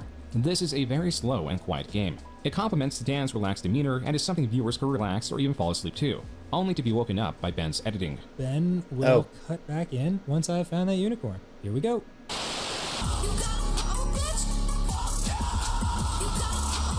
This isn't part of that video, is it? There we go. The comments that discuss Ben's edits in this video was really are weird. displeased with the disruptive nature of it. That's why that's a little bit distracting. Absent of Ben's edits, titled King Quest IV. Kind of not necessary. Even at its maximum. This is a 2017 Instagram post of Ben with Jacob Sartorius. Then this is a 2019 tweet of a picture of an around 16-year-old Jacob Sartorius. Ben continued to tweet at Jacob, getting reprimanded by Twitter for tweeting at him, quote, "Let's do meth and drive off a cliff," unquote. This came to a head in 2017 when Ben tweeted, quote, "Is it okay to request a 17-year-old male YouTuber post nudes to the timeline if it's a joke?" Unquote. It wasn't until later that Ben was getting flagged for these strange tweets. Yet he persisted. He should. It became too much and he apologized. Ben in his Reddit post apologizes and explains his initial chance picture and following tweets were a combination of messing with a young family member who was Sartorius alongside ramping up his character-driven Twitter. That's a big old red flag. account that is part of a comedy rap group that quote-unquote trafficked in edgy humor. It was not until later that he realized his jokes were not being taken as such, and thus came his apology and explanation. As for the Grumps, in mid-2019, they were getting flack for a different reason. They were trying to stop swearing in a bid to not get demonetized or lose favor of the algorithm. Fans were not pleased that there was no official post of this. This was part of a grander issue of poor communication. I mean, that was the biggest thing, is them cursing, right? Manager Alley, as the only place this was announced was in the middle of an Undertale Let's Play. For those of you who are wondering, we're trying to not swear anymore. While this is relatively innocuous as far as criticism goes, what made it matter was just one day after critiquing the lack of communication from the Grumps was the mishandling of the Grumps garage sale. My name's Wacky Aaron, and come on back to Game Grumps garage sale this weekend, the 29th and 30th. Wow! This Reddit post alleges that they had 800 RSVP'd, likely through the Facebook event post that is no longer available. The issue present here is that those people did desire to attend a free event, and it is harder to measure. Oh, that would have been cool, a free event. Tickets. It took only a few hours for a line to build up due to a venue that could only serve a fraction of those people at a time. It got so bad that Vernon, an employee of the Grumps, was going around giving water to people waiting in line. The event was not entirely Oh my gosh, that reminds me of a freaking another event that happened a while back where was it a makeup content creator was doing an event, and not only was the venue too small, but you had crowds of people that were literally just standing there, like just standing outside waiting for hours to go inside. And again, there was no room for everyone. And it got so bad that, so I think if I remember correctly, some people had to go to the hospital due to heat stroke. And they end up having to refund all the money. I believe they did. I'm positive they refunded it, but good lord. Showed up at 8 a.m. I got in line for merch the moment I walked in because it was required to buy merch to get a signing. But lines were all over the place. They were only there from 10 to 12, and they kept the line at 11:15. Maybe next time don't sound so condescending, unquote. This was in response to a tweet that was in defense of the Grumps that in turn was part of the Grumps post announcing, quote, "Unfortunately, we went way over capacity today and we will not be open tomorrow," unquote. Oh, dang. Quote tweeted this response with additional information. Quote, "I want to apologize to everyone who couldn't make it, was planning to come Sunday, or was after the cap," unquote. In the thread, Aaron explains that they worked at a similar event and the capacity was not so bad. Thinking the numbers would be similar had them underestimate how many people would show up. The garage sale lines were so long that they wrapped around the building. As such, the Game Grumps got a call from the city informing them that it was akin to running a parade without a permit and a huge safety hazard. This is why they had to start turning people away and why the city canceled the second day. Finally, Aaron commits himself to improve. Okay, quote, "This sort of thing won't that happen makes again, sense and as we're to already why thinking how to they this better," didn't do it the next unquote. day. There were a few more hiccups that people took displeasure with. Like this fan who found the game he gifted being resold with a note the fan wrote still inside, implying that the game was never opened. But the fan clarifies that he is not insulted by this. Though some were insulted by Aaron selling figures that were from a deceased friend, but others saw it as selling these figures to someone who would appreciate them more. A possible reason for this garage sale was because the Grumps were moving offices. Will the new office be as decorated as the old one? No. It was very expensive. And I not a bet. good idea, because it's Like not ours anymore. I mean, considering how much detail was in the their older office, how much money does anybody? How much money do you think was put into that thing? I mean, and granted, again, it looks cool, it looks freaking amazing, but it's like you can only imagine how much that would have cost. See, the new building to put that together belongs to us, but the office we were in, we were renting. This move came with a new channel, known simply as the Grumps. Hey everybody, what the heck are you seeing right now? It's a channel trailer! My name is Dan Avedon. And I'm Aaron Hansen, and this is the Grumps. This would host 10-minute Power Hour, and would also host any in front of the camera videos they wanted to do. The Game Grumps channel will continue to host Let's Plays and animations. On that topic, there was a particular animation that Aaron was not a fan of. On July 30th, 2019, animator Senior Bello premiered a video satirizing storytime animators. This uses the avatars and styles of popular animators that tell of relatable and often innocuous stories through the medium of animation. One day I was at the school. Okay. Oh, wow! That is relatable!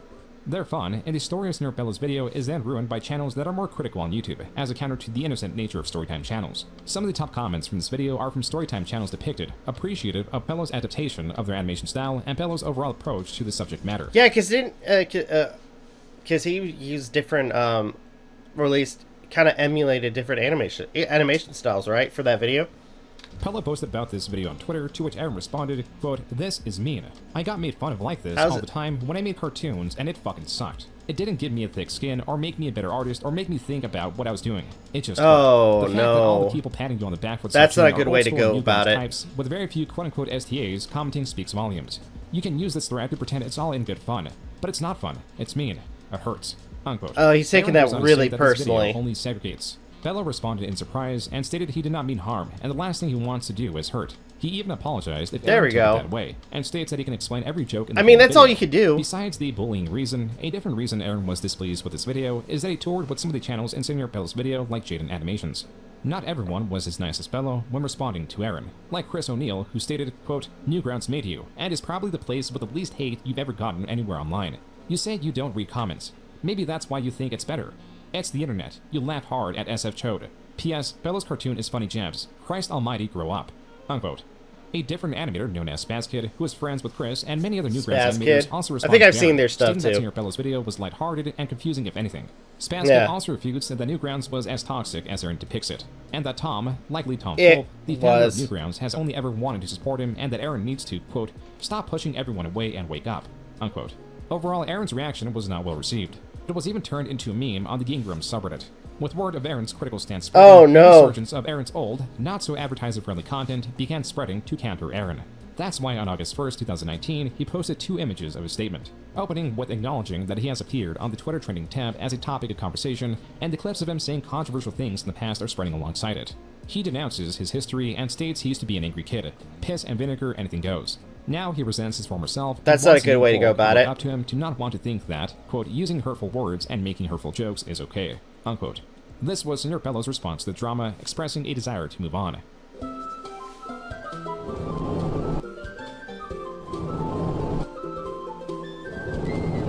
Oh god. Huh.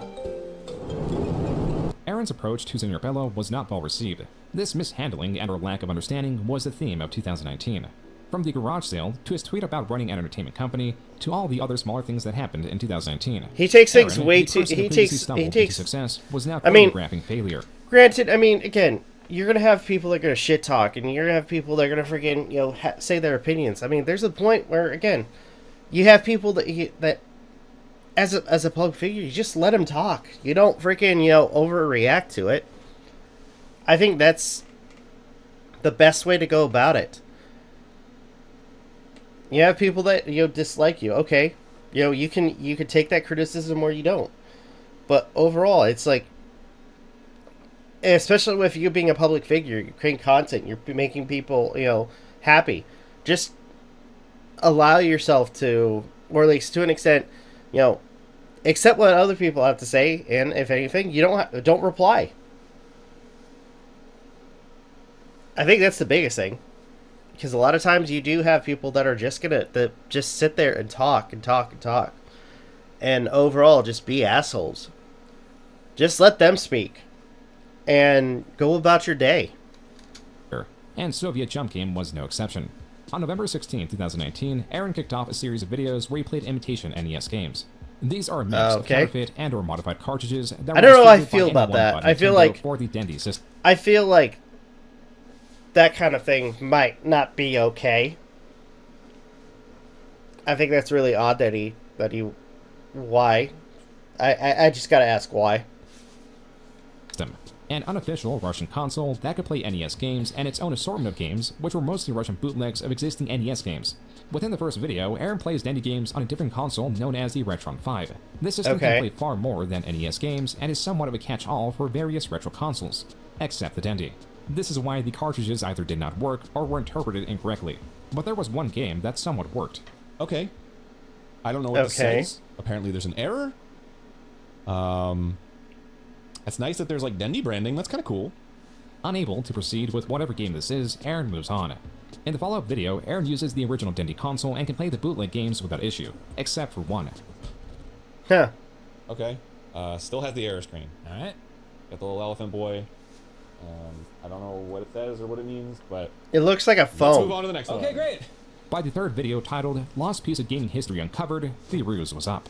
Aaron, I saw the episode of Game Grumps about the Dendy games, that weird one you couldn't figure out, the one that I couldn't get past the whatever the screen was that had like an X on it. It said it needed an internet adapter.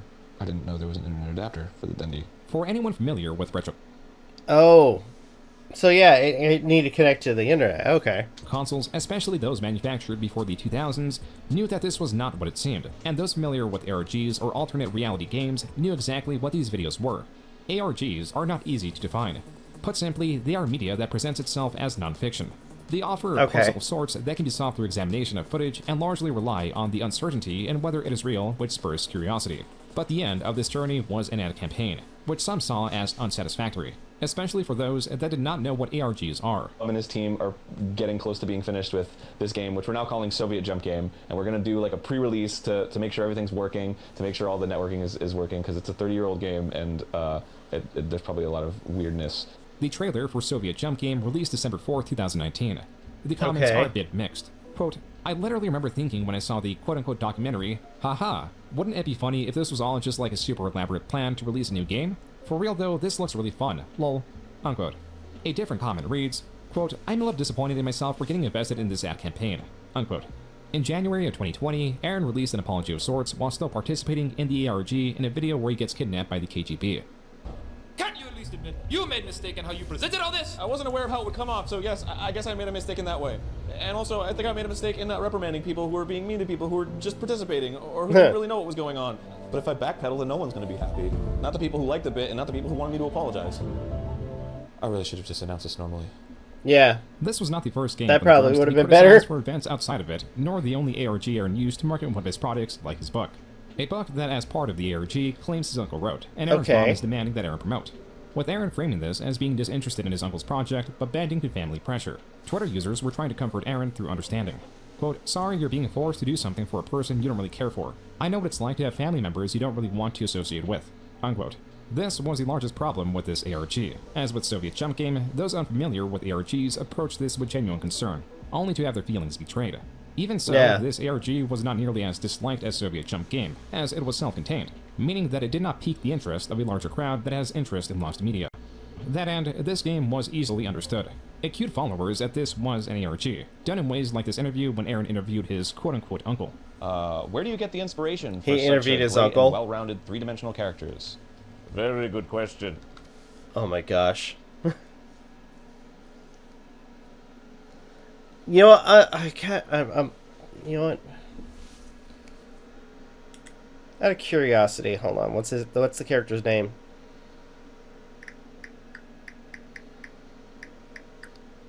I want to say Aaron looks like a particular actor right now with that wig.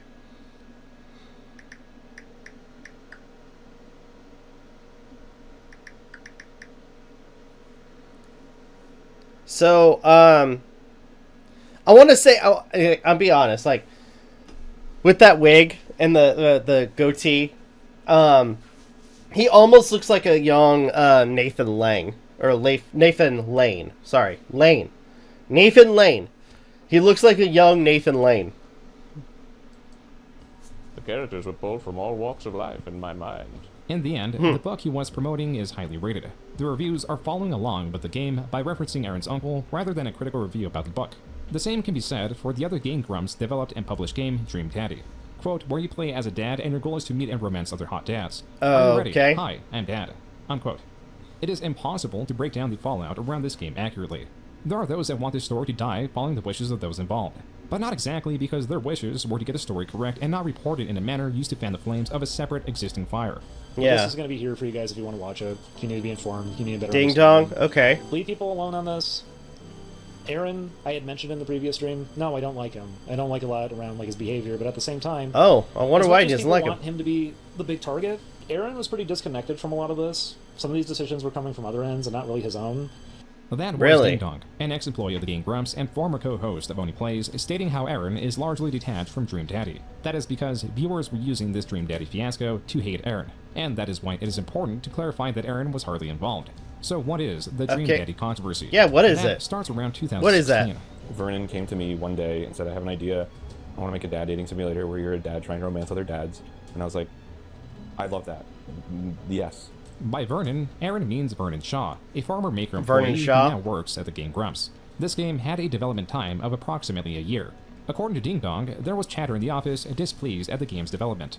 The writing felt underwhelming in the sense that it captured a superficial gay experience. Allegedly, the promoting of the game felt that its representation was being used to deride other games. It was this and Ding Dong's own complaints as a gay man that hadn't come forward with these complaints. That looks creepy. From my end, seeing with the two everything, kids anyway. Knowing everything about it, it just comes off as nothing but exploitation. Exploitation of the game industry, exploitation of the gay community, exploitation in terms of that audience, hoping... So from what this is sounding like, Ding Dong was worried about exploitation in like many different levels as this game was being made. To prey on teens, the Tumblr crowd, all of that. That's all it reads as. Damn. I've watched as it's been made. I've talked to people involved with it. I've witnessed it. I understand what it is. Being that was in 2017, the time that Super Mega were still part of Game Grumps, Matt Watson of Super Mega gave Ding Dong access to an early build, which is where Ding Dong is drawing his criticisms from, and how it was allegedly being advertised as. I don't like that a bigger gap gets to be created because people who are involved with this get to act so nasty about it and put down like, oh, it's just straight white males. It's like, come on. This is just... Oh, people are making fun of it as they're making it. Okay. You should be focusing on trying to just create something empowering if that's what you want to do. In these now deleted tweets, Ding Dong states that after he came out with the complaints, none of his fellow employees backed him up, as he later explains in more detail. We talked to a bunch of people, and one employee specifically even showed us a gigantic email of all these things that he wanted to bring up.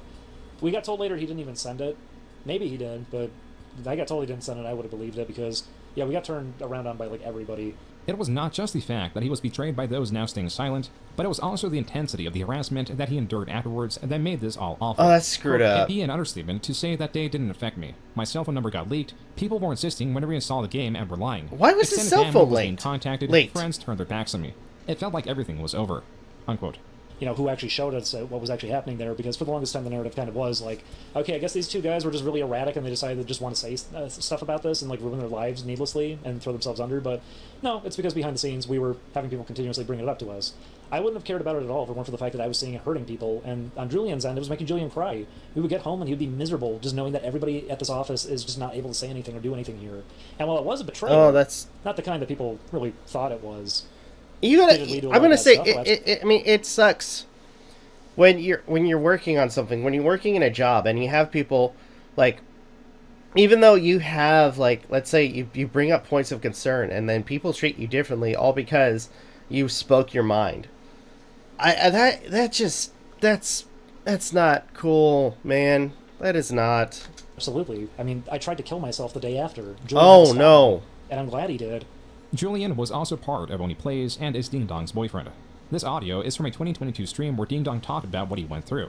There was also 2 later 2023 streams done. One was with Julian that will also be shown. What happened over the holiday season? We didn't have a very good Christmas, obviously, and neither did we have a good New Year's. I'm no longer talking to my mom. She took pleasure in a lot of the abuse she did to me when I was younger, so I finally just told her off. The harassment from freaking... That's...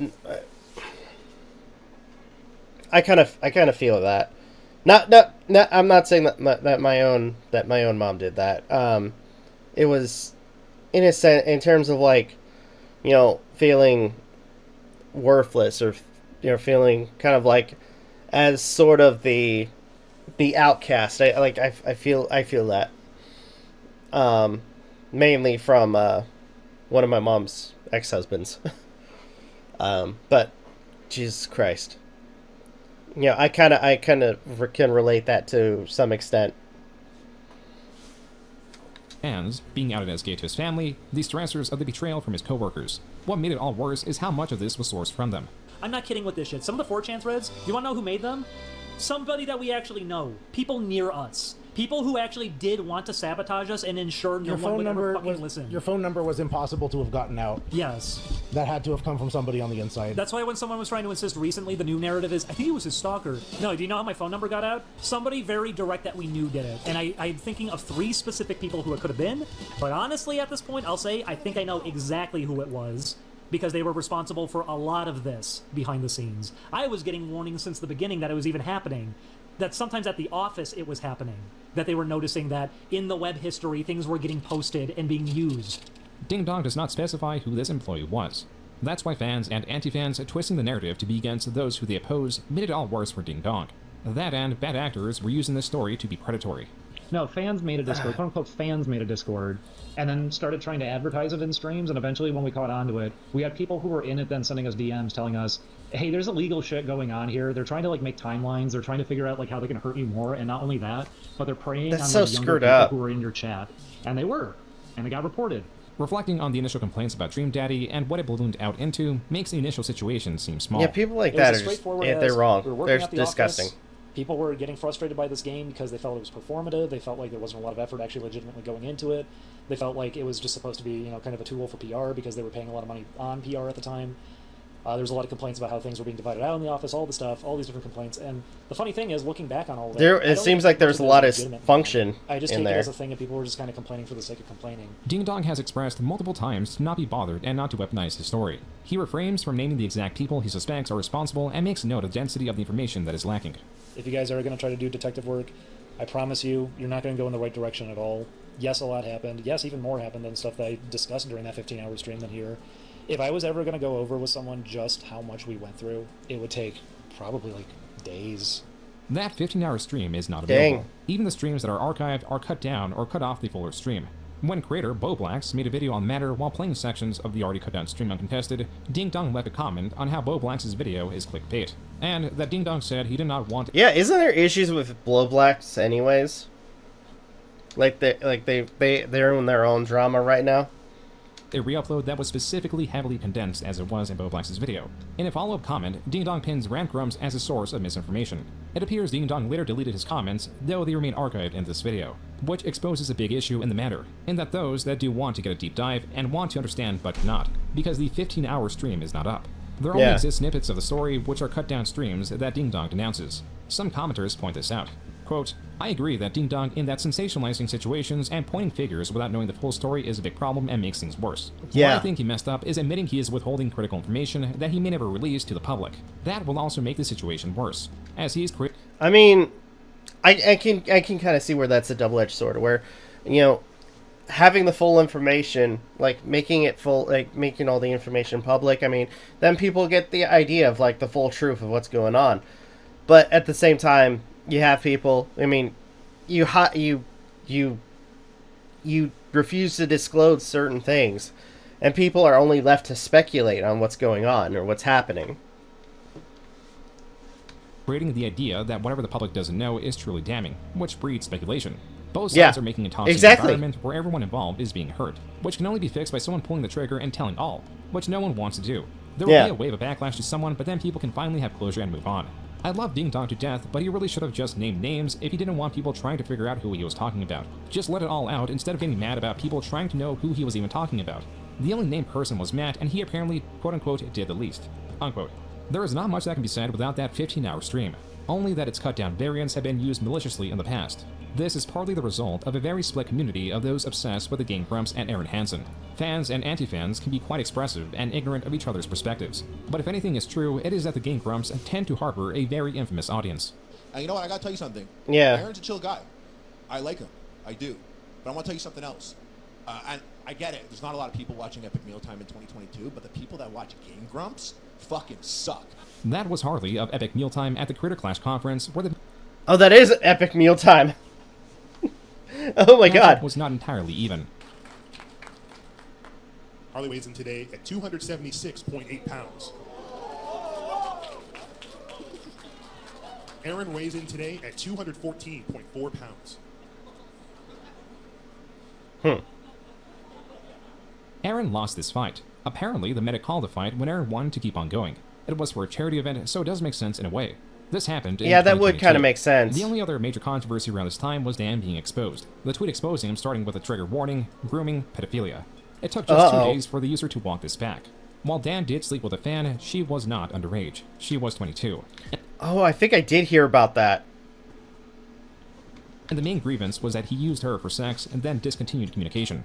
As Are for the you channel, Game serious? Grumps, it has been falling in views since its peak, going from around getting 60 million in 2018 to 20 million in 2022 to where it has dang. settled somewhat. Where we're at right I now. mean, that's still somewhat good though. I mean, 20 million, 20 million views. I mean, again, that's still like, you know, good compared to what I get on views. In terms of like how much we're making, how many views we're getting, what our staff is, I'm very happy with. Yeah. You also have a very dedicated fan base. I would say, like, Yeah. Game Grumps is. There's a lot of people online who have to get a lot more. What is than you that? have, a lot more eyes on their stuff than you have to make it their job. What You is only what have to have what a what is very the IVs dedicated that fan they base have? that's at a much smaller number to survive, and you guys have like a very, very dedicated fan base. Please tell me that's not alcohol. Base because the channel is unique. It boasts the most standards of Let's Plays, down from the commentary to the game selection. It does not have to be more than what it is. But it is harder to find any Let's Play channel that has been as consistent as the Game Grumps. Their business approach of daily uploads is unlike any other Let's Play channel on the platform. Simply put, other group Let's Play channels grow exhausted of one another. The repetition of the work, Super the best complaints of friends approaches to games, play. turning a passion into a job are all things that lead to burnout. And though the Grumps had no doubt struggled with these, they have pressed on. As a reward and consequence, they have built a very attached fanbase that is as dedicated to watching their daily uploads as the Grumps are in producing them. With so much viewing, there becomes points where less favorable qualities are abstracted. Yeah. Aaron's complaining comes to mind. His dislike of popular series such as Legend of Zelda or Sonic, which for a period he was an ambassador for, before getting removed from that position. So if any of you at home are wondering if your voice makes a difference, it does. Whenever they would post something with me in it, and all the comments on Twitter were like, "What the fuck? Aaron hates Sonic. Fuck you, Sega." They saw them. This is what one very small section of it that dislikes him for his critiques can do. Then there are those that dislike him due to the JonTron era of Game Grumps. Even Yeah. though John was in Game Grumps for less than a year in a I channel that mean, has people are going to have their reasons not to like a channel anymore. I mean, that's fair. I mean, they have their reasons. But you're going to have people that are going to still be fans of them. existed for more than a decade. There are still videos being made that go into extreme depths in analyzing the real reason John left the Game Grumps. There is Oh, still good a lord. large amount of people that want a satisfactory answer. Then there is the socio-political nature of their relationship. From JonTron's now near 8-year-old Destiny debate to Aaron's hedged response to it. Expanding on that is his critical nature of those that use slurs, while he was one of those people that did so in the past. But there's also him being critical Yeah, of it himself almost for doing seems so. kinda hypocritical. Then there is a general dislike of him in some sections of the animation community. The Sarpello controversy brings the question if there is something causing a deeper divide, but at minimum, it was not through Dream Daddy. As Ding Dong clarified, Aaron was virtually not involved, but this expands on another issue. In that the Game Grumps are criticized, many will picture Aaron as he is the largest cog in the machine.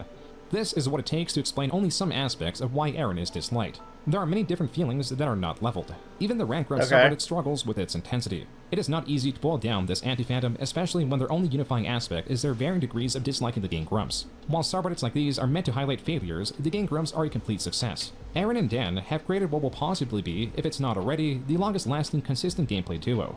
Aaron's transition through becoming a voice actor, animator, to settle... God, it's been years. They've been doing it for freaking, like, what is it? 10, 12 plus years, I think, if I remember correctly. I'm more likely very, very wrong on that. But they have been doing it forever. Forever. So, in fact, I want to just real quick look some. I like the video's almost done, but I'm like extremely curious. Like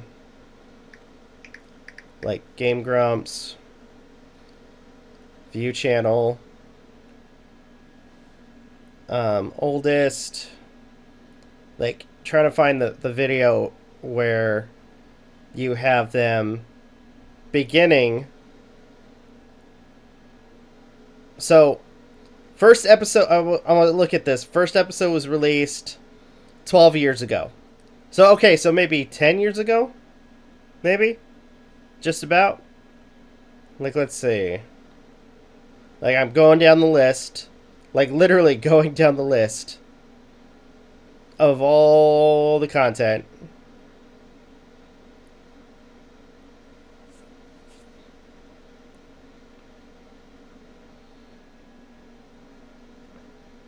It's taking me a minute. Sorry.